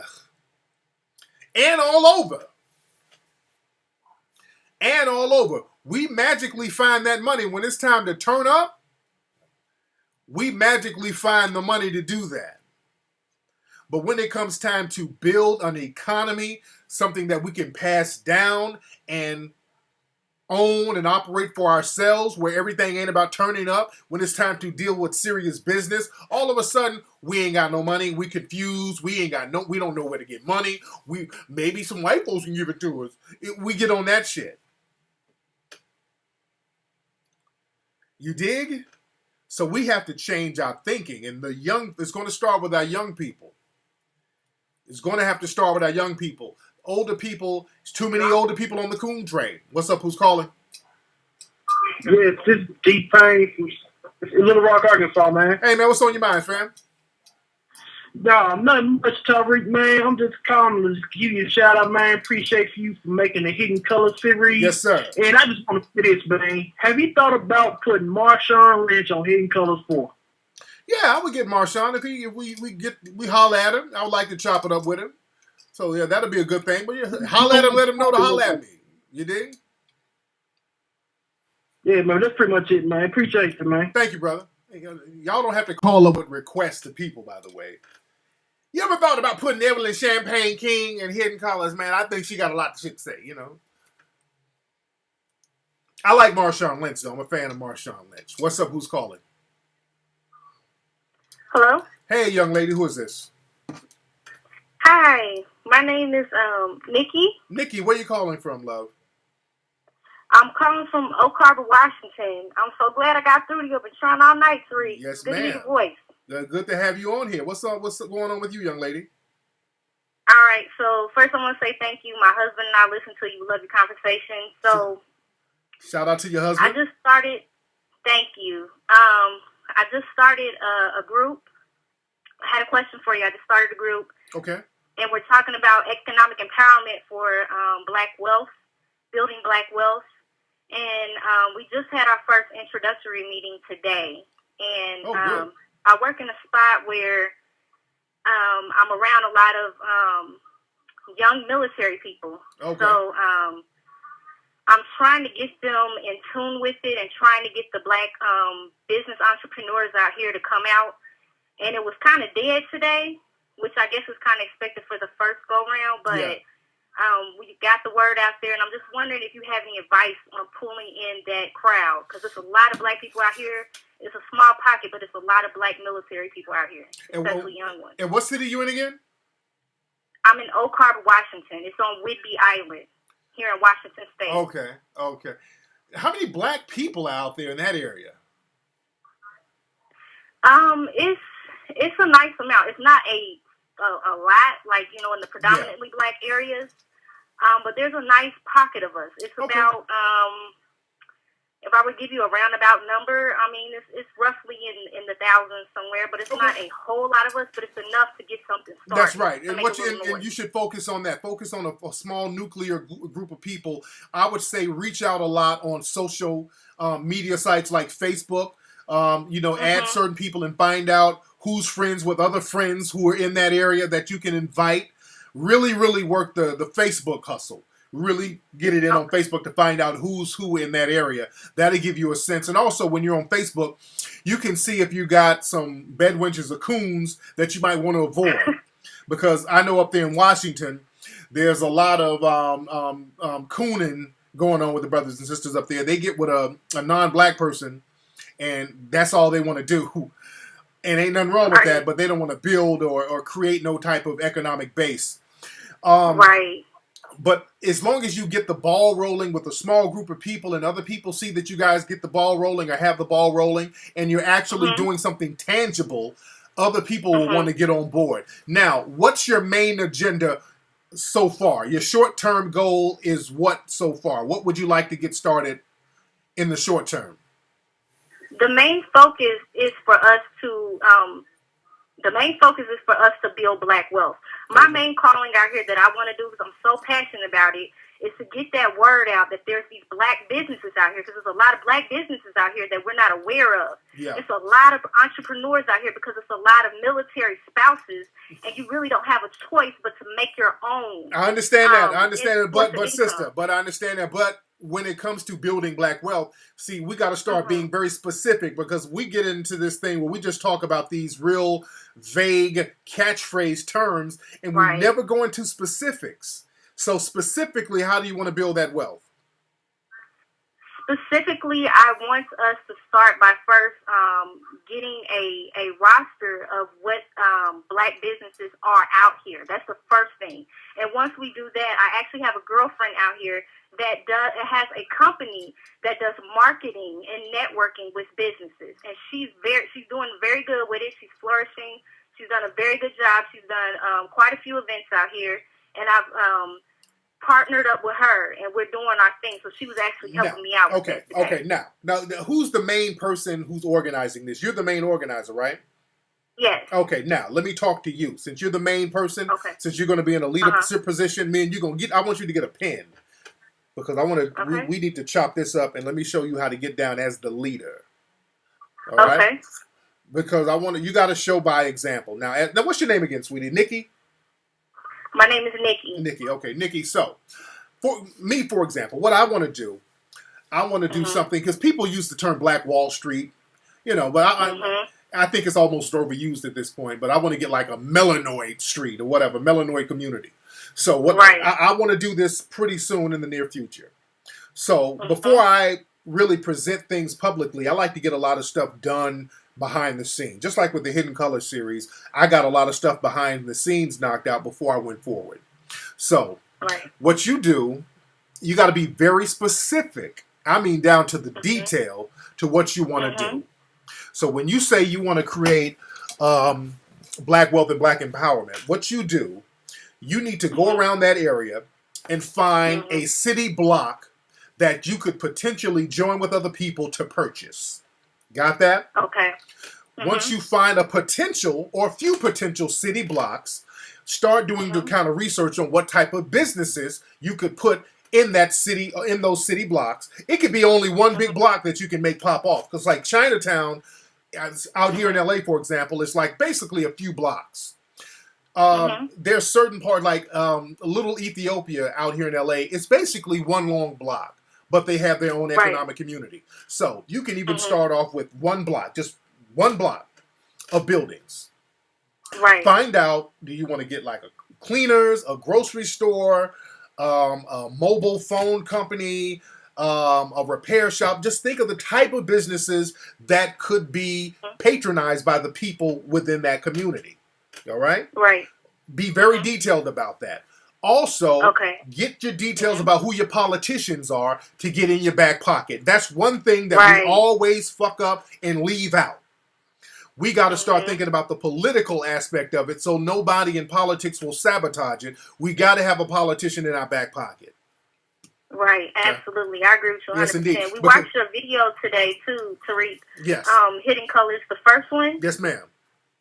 And they really loved that. When it started getting heavy into the Moors, I kind of stopped it because I want them to reach out and get that for themselves and not use the group as a crush for historical information. Yes, indeed. So I told them, I said, we're going to play Hidden Colors 2 and 3 the next go-round. Yeah. And then that Resurrecting Black Wall Street and that 7 a.m. that I saw you review with Dr. Boyce Watkins. Yes, indeed. Yes, indeed.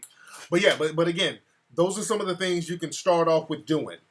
And you got to be very detailed. And you got to be the detailed person. I want you from this point on to stop talking in vague catchphrase terms and start talking very specifically about what you want to do. Also, start looking into Black accountants that you can use out there to make sure the books are straight, to make sure the money is straight. Also, look for Black lawyers out there that you can utilize. Got it?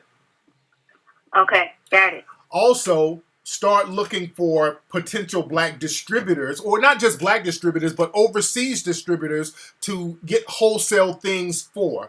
Like if you want to open up a clothing store, start looking for clothing places overseas that you can bring in, not just clothes, but possibly fabrics that you can have people make. You can even open a factory up there that people can make the garments and make the clothes. You can start looking into places in Haiti where you can get raw material, in Africa where you can get raw material, and y'all can manufacture your own things. I can give you a million ideas, but I'm just telling you, this is how detailed you need to be.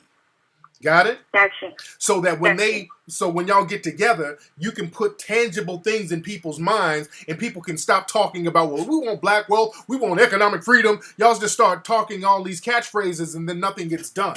See, we got to start getting specific about what we need to get done. You start there, and then other people will start adding their ideas to the mix.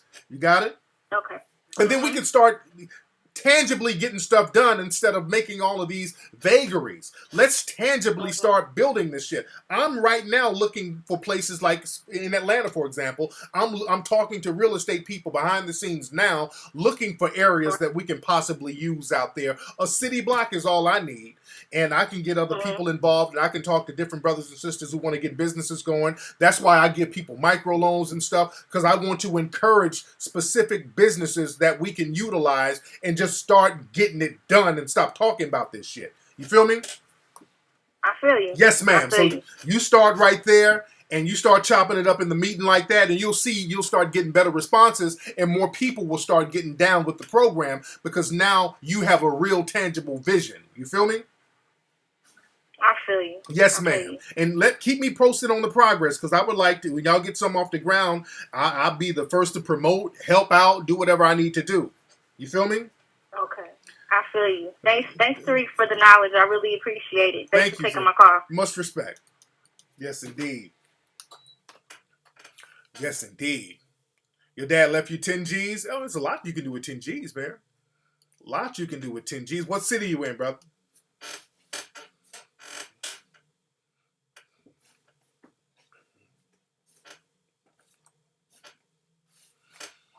That's what we need to start doing, man. We need to be very specific about what type of businesses we need to start. It could be anything. Again, with the hair thing.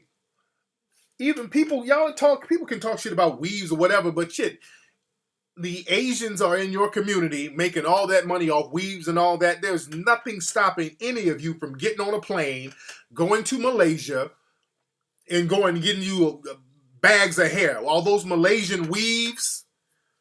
I've been to Malaysia. I've seen those hair shops. Those women in there just cutting their hair off. They bundling their hair up. That shit is dirt cheap over there. You can walk up to somebody and say, hey, can I get your hair for $3? They'll cut it off and give it to you. They don't give a fuck.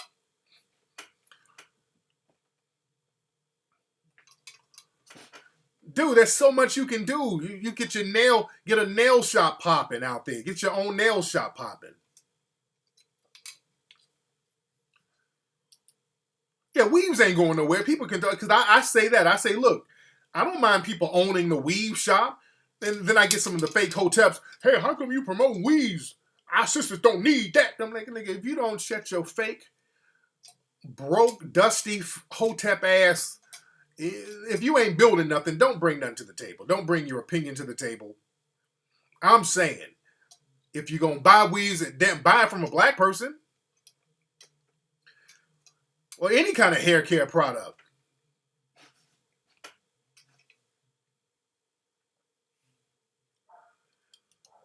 Let's see who we got. What's up? Who's calling? Hello? Hello? Hey, what's up? Who's calling? It's Ike Costa from Bad News. You calling from where? Newport News. Man, where you calling from? Newport News. Newport News. Okay. Now, what's your name again, brother? Dewan? Dewan? No. Stony Brook. Get out of here, you damn nigga! I can't with this nigga. I just can't. All right, let's try somebody else. I can with you, dude. The fuck is you talking about? What's up? Who's calling? Good evening, Tariq. How you doing? Hey, I'm good. Who is this? I'm Bree from New York. Hey, Bree, how are you? I'm great. How are you? I'm good. What's going on? What's on your mind, Bree? Well, I called in maybe like 2 months ago to discuss doing community service. Okay. Working with kids in urban areas. Okay. And so I just wanted to share my experience with that. What happened exactly? Well, the guy that he runs and directs all the centers, he's done a lot of work with like the civil rights movement and things like that. And so he's done like a lot of good work for the community. However, I did notice that he does still have some of the white supremacist views about our children in the community. Like, I would hear him, for instance, like, if he described some behaviors that the children were having, like, let's say, they're social, they want to talk to the new staff and stuff like that.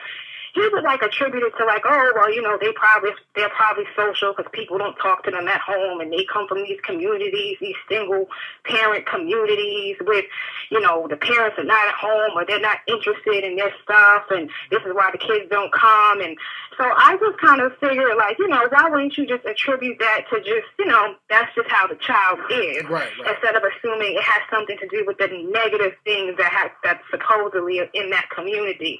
So I just felt like a lot of his views that he reflected on kind of were a little bit like white supremacist. Now, he's a black person or a white person? He's white. Oh, well, shit. There you go. There you go. Look, these white supremacists, you got to understand, just because they are helping the little Negro children, I don't know what makes black people think that these people are not still white supremacists. Those are some of the biggest ones. They love helping little poor, disenfranchised Negro children. That makes them feel grand. and they can front like they ain't just like the other racist white supremacists. So I did a whole show a few years ago talking about the fake white liberals. Those fake white liberals are worse than the conservatives. The conservatives, the white supremacist conservatives, they at least let you know up front that they're racist. The fake white liberals try to pat themselves on the back because they done threw a couple of chicken wings to some black folks. They see, I'm not racist. If I was racist, I wouldn't feed these little Negroes, now would I? It's that type of thing. Typical fake white supremacist liberal, nothing more, nothing less. Get those kids away from his ass. I do not subscribe to those fake liberals. They are the worst, and they are real damaging. It's that whole Blind Side thing. The movie The Blind Side, that chick who had brought in the little poor black boy, that chick, her views are real racist too. I called some of her shit out with some shit she did in real life recently. I remember you did a show about that. You talked about that on your show. Yeah. We got to stop going for that. The nice slave owner. You understand? Just because the slave owner had sex with you don't mean he wasn't a slave owner. All slave owners don't beat their slaves. So we got to stop giving our children over to these so-called civil rights leaders who happen to be white supremacists, and these people who want to help our black kids, because you don't know what they're doing to kids. Remember, those black folks sent their kids to Sandusky, that coach who ended up molesting those black kids. You understand? We got to stop. I see what you're saying. We got to. So how would I go? Because I'm planning on continuing to volunteer there, but I just wanted to know what kind of things should I do to interact better with the kids, because it seems like the people that come in there, they don't really understand them. Mm-hmm. What you need to do. I just wanted to know, how can I help them out better? Let me tell you what to do. This is what you do. What you need to do, and black folks in general, I tell black people, start ear hustling. You got to start ear hustling for information, black folks. Black folks just go into a situation, don't hustle the game and see what the hell is going on behind the scenes. You just go in there, do what you told, listen to what these assholes tell you, and they got you doing all the work and all this bullshit, and they're getting all the funding and all the nonprofit money. These people get money for that, by the way. Let's be very clear. They ain't there for the kindness of their heart. They get all types of grants and set-asides for dealing with the little Negro babies. You understand that? I understand what you're saying. You need to find out, ear hustle, find out who's writing the grants, where they're getting their funding from, just casually. Just be real cool about it. If you can look into some of the books or whatever, find out where they're getting some of that nonprofit money from. Take your ass to go find a lawyer to open up your own nonprofit, and you get some of that funding, and you open up a center, and you and other people start helping those children out, just like I did with my nonprofit. I got Melanoid Nation. I'd be damned if I'm working for a white supremacist doing a nonprofit and all that. And also, I'm trying to get some stuff going on in Africa, and people telling me all of these other little white supremacist, suspected white supremacist nonprofit organizations I can link up with. Hell no. I got my own. I'm dealing with my own people on my own terms without the white supremacists. You understand? Get your own nonprofit going, and you deal with them, and you get that money to help those kids. You feel me? I feel you. Thank you for the advice, Tariq. Thank you, dear. Yo, there's all types of money earmarked for that type of thing. Now, I really don't take too much federal money. All my money we get from Melanoid Nation is from donations, because I don't want nobody telling us what to do with our money at all. You understand? That's why we help out a lot of daycare centers. We help out a lot of black businesses. We're very specific. And a lot of times they ain't trying to get too much federal money for that. You dig? So we get all of our money basically from donations from the people, which is fine.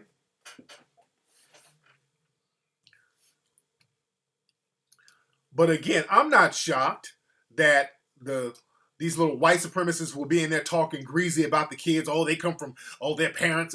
That's what they do. I'm not shocked. I'm not shocked. Yeah, get you a lawyer. Set up a 501c3.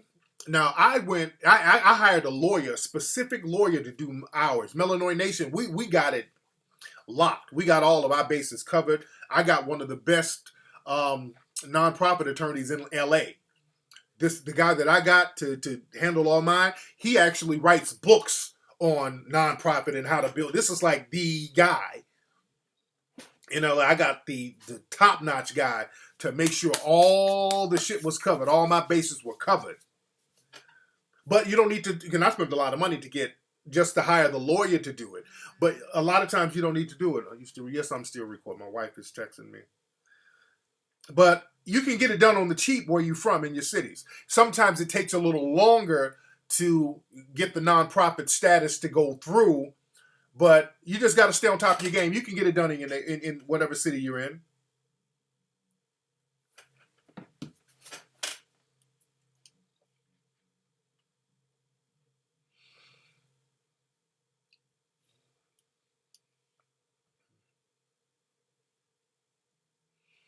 Yeah, LegalZoom, all that stuff.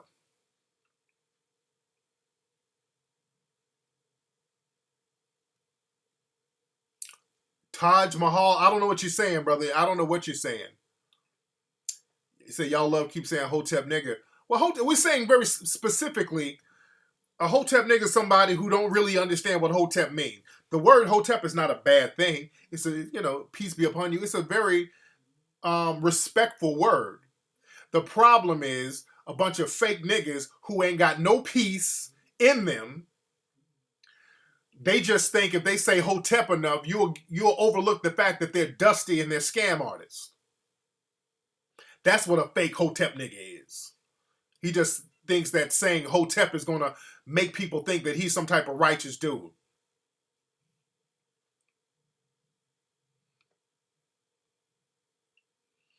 I got that, Woozy. You don't have to repeat the same thing over and over, Woozy. I got it. What's up? Who's calling? Hey, this is David. I'm calling from New Jersey. David from New Jersey. What's on your mind, David? I had this idea. Hold on, let me turn my radio down. Yeah. I had this idea. I'm coming just home from college, and I just had this idea that, like, I was looking at the market, right? And I was thinking, like, you had an idea for what? Well, you had an idea for what now? The microloan on Illinois Nation. Okay. Yeah. So I was thinking, what if we did something similar with, like, basically we give Black people money for donating to other Black businesses. Okay, that's like, that's what we're doing. No, but I'm saying, like, we give people like prizes for donating money to Black businesses at the end of each month. Like we give them like prizes for it. So like whoever donates the most to a certain Black business gets a certain prize, and we add up, like all the prizes at the end of the year, and that person gets an award. Something. I don't know, bro. I don't know. That don't really sound like a fun idea. That just sounds like, I don't know. That just sounds like, I'm not really. I just think I feel like you bring something to the table. I just don't see how that would, that just sounds like some shit. I don't know. It sounds like you kind of got high and said, okay. No, I didn't get high. Okay. I just made it. I'm like, you trying to be, it's like the Price is Right. Okay, everybody, you just donated $20, you're going to get a new car. No, it's not like that. I just made it a chart. Like what kind of prizes, by the way? What kind of prizes? Well, like perhaps cash prizes. Okay. Like, it's like if you, like, you have to explain, like, how much donate to specific Black business, and then you can get like maybe like $1,000 or something. I don't know. Okay, brother. And then like it'll become like a competition to see how much a person can donate to a specific business. Okay, brother, that's not a good idea. That just doesn't sound. It just sounds like a bunch of extra shit. It just sounds extremely extra. I'm not following, and that's the thing, brother. It sounds like you done smoked some and said, "Okay, let me just." I don't get that. That's the thing, man. Y'all can't bring shit to the table. That's why we need a think tank, man. All right, I made a like Excel chart I send it to you made an through Excel email. chart, so I'm Right. still not following that. Okay, so somebody donate $100, then they get $100. No, like say like the business you were talking about in Chicago, like Voodoo Wings, right? Say somebody donated like $50 every week to that business. To Voodoo Wings, okay. Yeah. So like $50 every week, that'd be $2,000. So we look at who else has donated to that business, and say that person that donated $50 every week, that person would win for that month, and then for that month they would get a cash prize in return. So what would the cash prize be? I'm not sure yet. It would depend on how much anything. Donated. You get a new belt buckle. Hey! Oh, this is not a regular belt buckle. This buckle has rhinestones with a dollar bill inside of it. Oh, and also with the belt buckle, you get a snakeskin belt. Oh, it's just not any snakeskin belt. It's a snakes from the Amazon River. And you also get a package of weave. Not just any weave. You get Malaysian yaki weave. Also, you're going to get a skunk skin coat. It doesn't have to be a prize. It could be an award just for donating. Okay. You know? Or just for funding like this. Okay, brother. Okay, brother. That way it doesn't sound like the press is right. Okay. All right, brother. Thank you for the call. All right, brother. Look, people, please don't call my show and get high with your ideas. This is why I'm going to have a think tank. I'm trying to figure out how to set it up. I want to do like a show like on Ustream, but have a think tank where everybody comes in with their ideas. You got to pay to get in the room, though.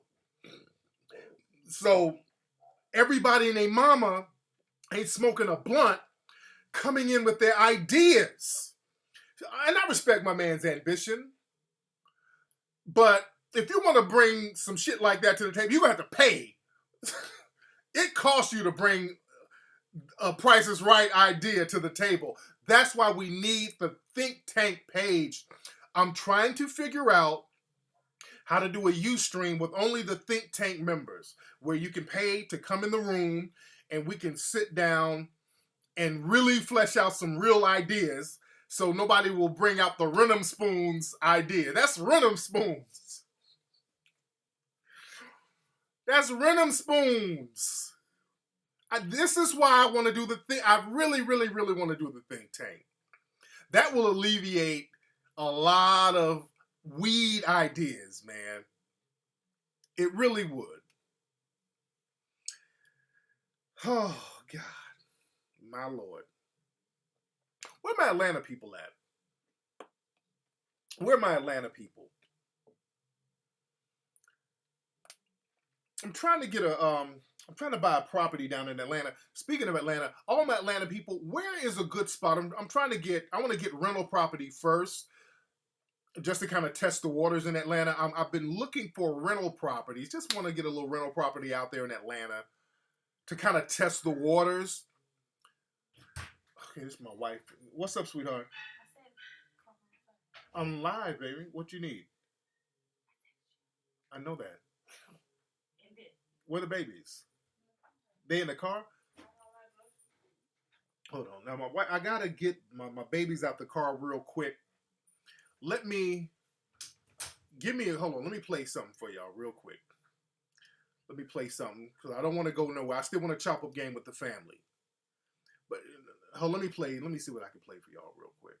While I got to get my babies out the car and the groceries. My wife went and got some groceries. Hold on 1 second. Let me see what I can play for y'all. I'll play an old Crispy episode, the Crispy Puppet Show. I do that. All right. So let me do this. Let me get. What's a good area in Atlanta to get a nice rental spot? Not too high, just something for around 100,000. In Atlanta, I want something in the perimeter though. Inside the perimeter, inside of 285, not outside 285. Think about that. Let me play this. I'll be right back. I got to get my kids out the car real quick. I'll be right back. You want to see a person who hates his race and you're looking high and low? Well, look no further. You're in the right place. Welcome to the Crispy Show. What up, everybody? What up, everybody? How you doing, boys and girls? It's Crispy and the Crispy Show, everybody. And I'm broadcasting again from the Struggle Mansion. How you doing, everybody? Anyway, everybody, today's show, everybody, is brought to you by the letter B, everybody. And what are some of the words that start with the letter B, everybody? Well, bald spot. That's one of the words that start with the letter B. See, Crispy has a bald spot coming in because I'm losing my hair, everybody. What are some other words that start with the letter B, everybody? Black bitches. You know Crispy hate those raggedy black bitches, don't you, everybody? What are some other words that start with the letter B, everybody? Beat down. Because Crispy will beat down one of these raggedy black bitches, everybody. Anyway, though, everybody, on a serious note, everybody, last week, Crispy had a little drug relapse, everybody. I was live on the air and I had a drug relapse, everybody, and I said and did some things that were not conducive to the way a puppet should act on the air, everybody. I conducted myself a certain way, everybody, and I said certain things, everybody, that I should not have said, everybody. And Crispy would like to apologize, everybody. I will try my best not to conduct myself in that manner again, everybody.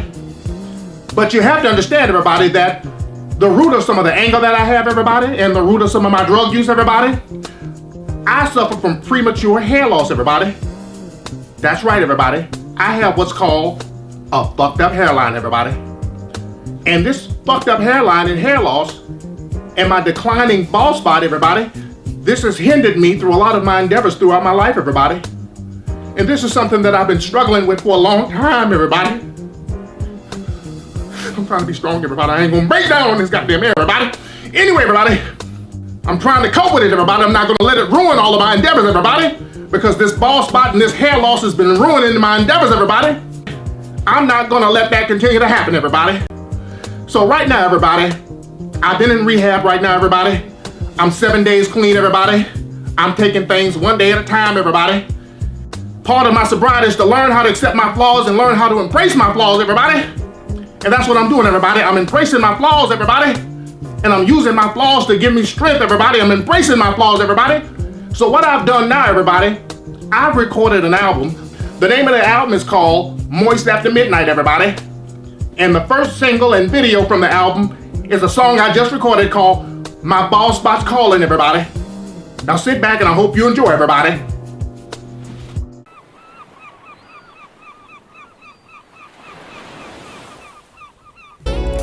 What up, everybody? It's your boy Crispy, everybody. And I want to make sweet love to one of you ladies, everybody. So don't look at my hairline, look at my heart, everybody. Which one of you ladies want to come in my bedroom, everybody?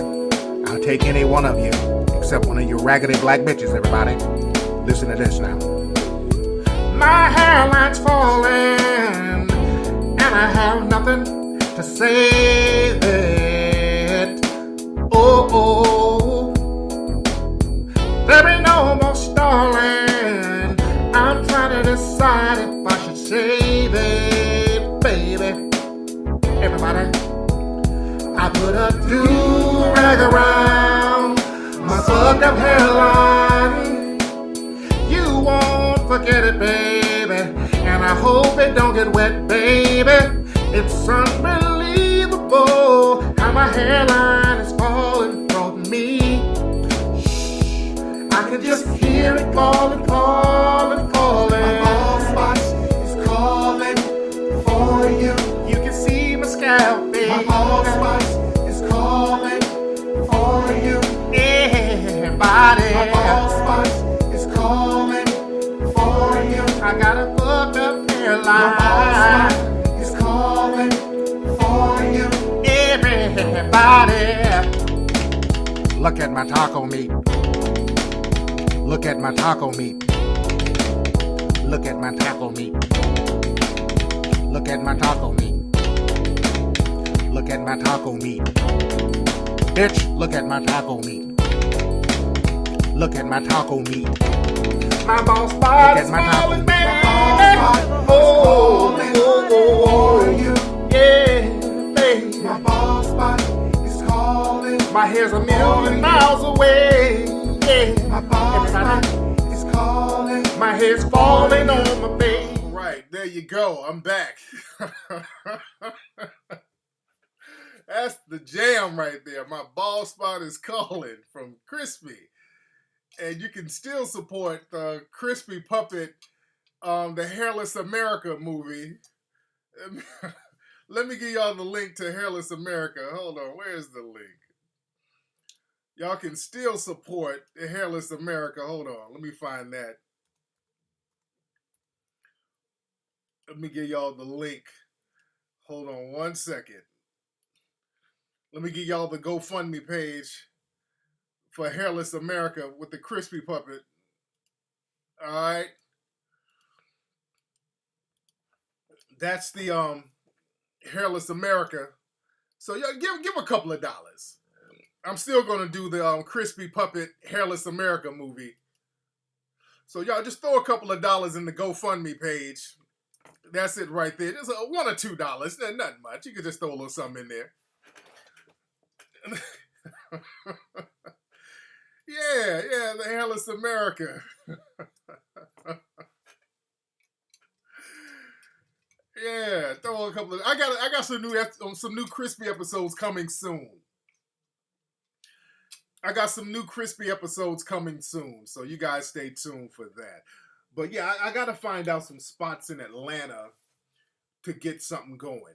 If I get something going, I'll probably get it in Atlanta because Atlanta's a central spot where you got different types of black people who are pretty upwardly mobile.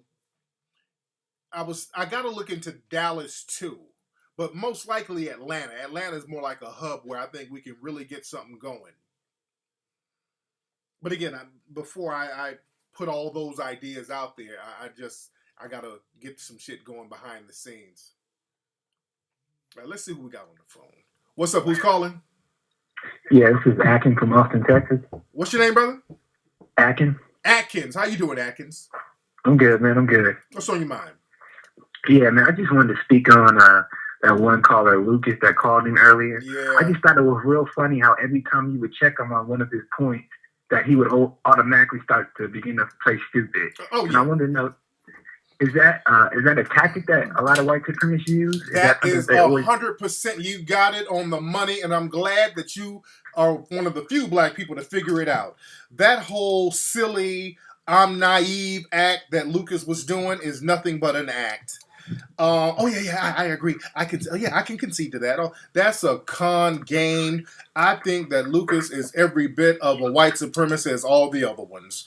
That whole, I don't know what white supremacy is. He had all of his white supremacist talking points ready to go until I knocked them all out the water real quickly. And he pretended to concede, but again, he's not going to really deal with white supremacy because he thinks that, or he's going to assume that white supremacy is basically the Klan or the skinheads or something like that. And white supremacists, they come in different forms, and they are very deceptive. The white supremacists are the masters of deception. They play this dingy role. And I talked about this in my international racism lecture. The white supremacists, they know stuff. They know information. They know. Because he was talking about Dr. Umar Johnson. I noticed that he kept mentioning his name, trying to throw him under the bus. Yeah. Trying to bring up Umar and all that old stuff, trying to talk slick about Umar and all that. And I wasn't buying that. Because really, the fact that he even listened to Crispy, that let me know everything I need to know about him. You understand? Only a white supremacist would sit up and listen to Crispy's dusty ass. You understand? So that let me know everything I needed to know about him off rip. So everything else he said, I didn't trust it. Just because a suspected white supremacist is being nice and acting like he's agreeing with you, you got to stay on guard. I take everything he was saying with a grain of salt. And you got to watch out for those kind. They're the worst kind. And most of the white supremacists who I debate, they'll call up and they're very aggressive and hostile. But that's the white supremacist who's a little more deceptive because black people are suckers for white people being nice to them. And when white supremacists are smiling in your face and all that, they can get away with a lot of shit with black folks. And we got to know how to catch that. I wouldn't trust Lucas's ass as far as I can throw him. You understand? Yeah. So that's what it is, man. But thanks for the call, man. I wouldn't trust his ass as far as I can throw that dude. He's playing doofy and goofy. He ain't goofy. Oh, that's a con game. I wasn't buying that at all. I wasn't buying that at all. He was conceding because I called him out on all his bullshit. What he's doing now is coming up with more bullshit. That's all Lucas was doing. Lucas was coming up with better bullshit. You got to understand how the white supremacists think. The white supremacists, they thrive on deception. His whole thing, he wanted to really show that white supremacy doesn't exist. That black people have other problems. But when I wanted to lock him down on that, he kept changing the subject. You got to watch cats like that. See, what he wants to do, Lucas and people like Lucas, they see that their old talking points are easily debunked when they come across people like me or Umar. That's why he's talking about with you and Umar. Because me and Umar, people like that, we can debunk your bullshit just like that. All your good little talking points, just like that bullshit. Well, only 2% of whites own slaves. Why even bring that up, by the way? That he was just waiting to throw that bullshit ass talking point out, and I knocked that out of the water.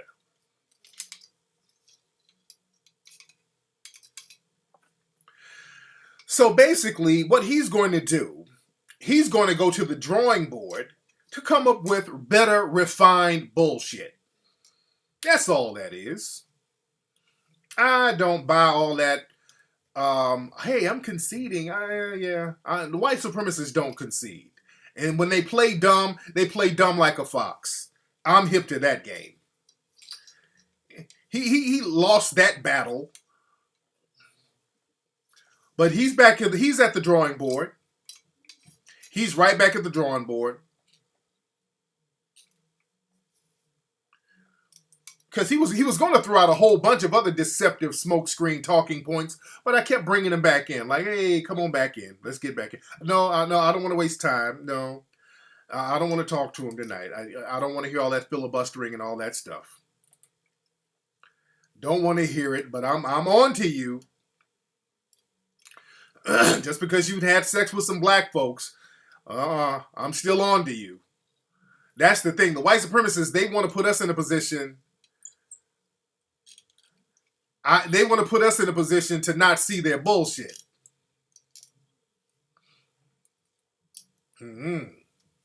Let's see who this is. What's up? Who's calling? Hi, is this Tariq? This is Tariq. Oh, hi. This is Independent Thought from Detroit. Independent Thought from Detroit. How you doing, family?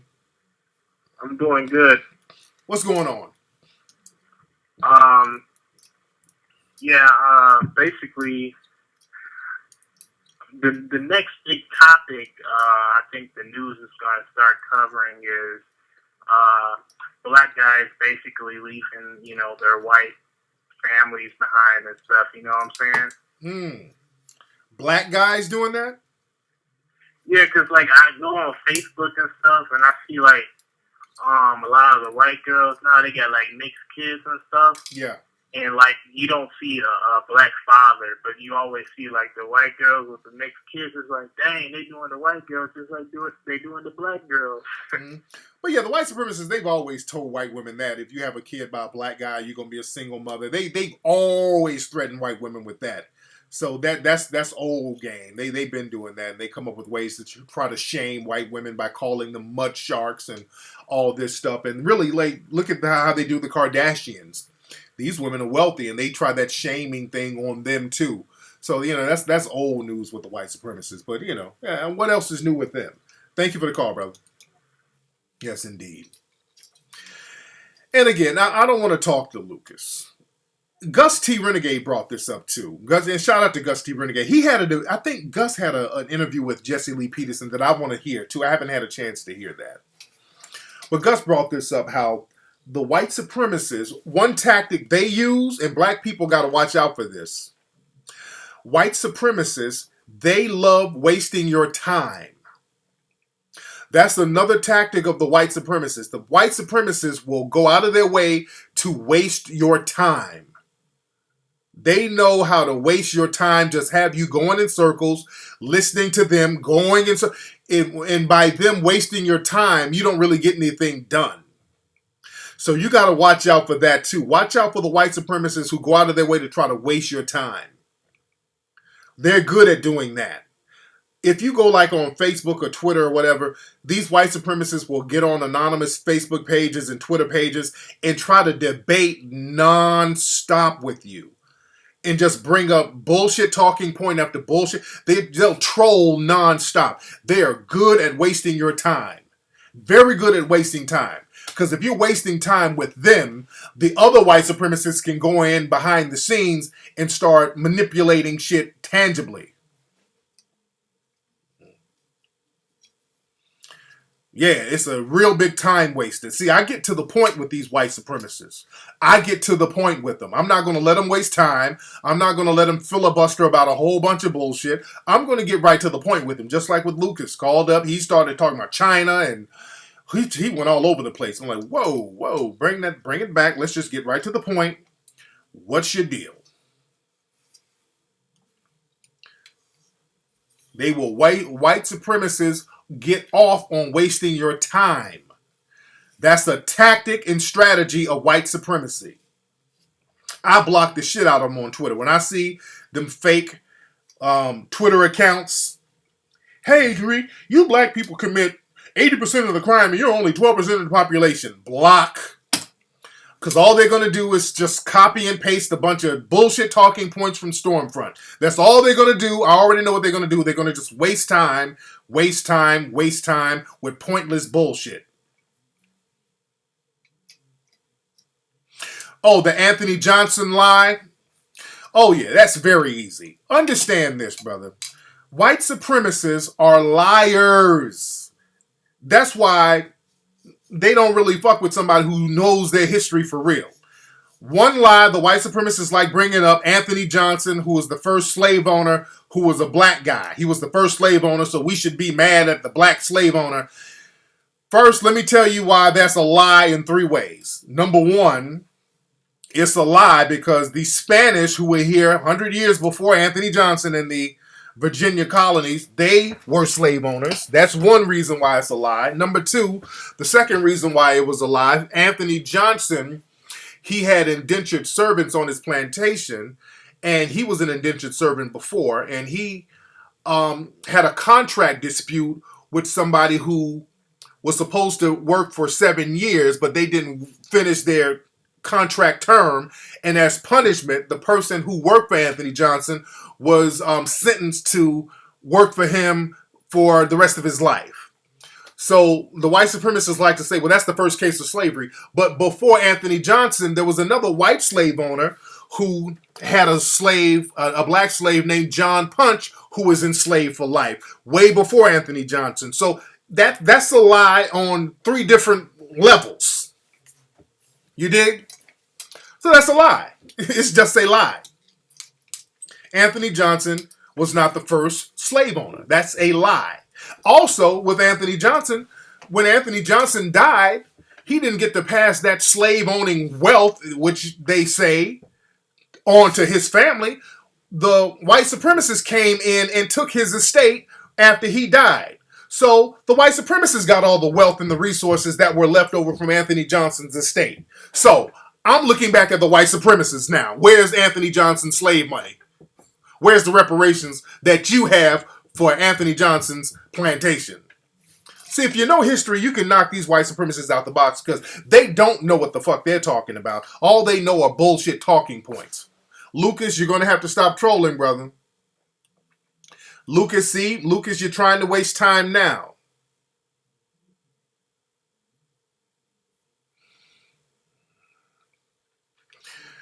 Did y'all see that bullshit with Evander Holyfield and Mitt Romney? Was that Mitt Romney? Lord Evander Holyfield, what happened, brother? That was some sad shit, man. That was some sad shit. Watching Evander Holyfield. And that's how they want Negroes. Black fighters, you make millions of dollars. They manipulate your money from you. And now you up here doing goofy ass fights where you got to take a dive to Mitt Romney. You gotta sit your big black ass up here and act like Mitt Romney knock you out. That's some sad shit. That's why I love Floyd Mayweather. That's why I love Floyd Mayweather, and that's why the white supremacists hate him.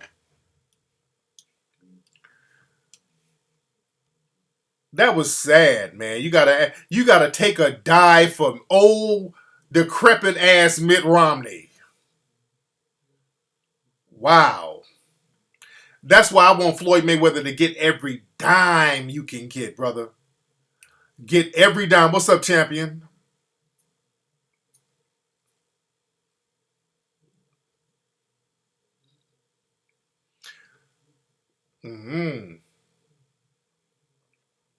They love that. They love a docile Negro that they can wheel out and have him do tricks like a pet. They love that. Yeah, Evander's broke. Evander used to have a real tight house out there in Atlanta, too.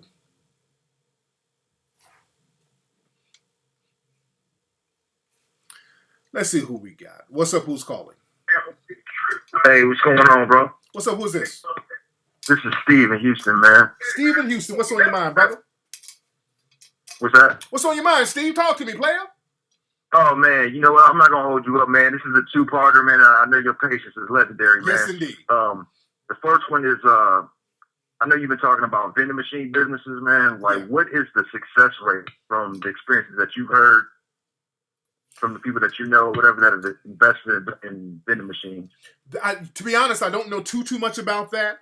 But I do know that it's really about who you can cut a deal with to get a vending machine in some of their locations. Like you can get a vending machine at a high volume barbershop or medical center, or even a school would be ideal. But usually the schools or places like hospitals and places of that nature, they get like contracts or people bidding on contracts to put their vending machines there. So it's really based on who you can cut a deal with to get your vending machines located with. That's the real deal, and you got to really negotiate that. That's what it's all about. You can go buy a vending machine now, but where you place it is the most important thing, and you got to be able to find somebody that's willing to cut a deal with you that hasn't already cut a deal already. You understand?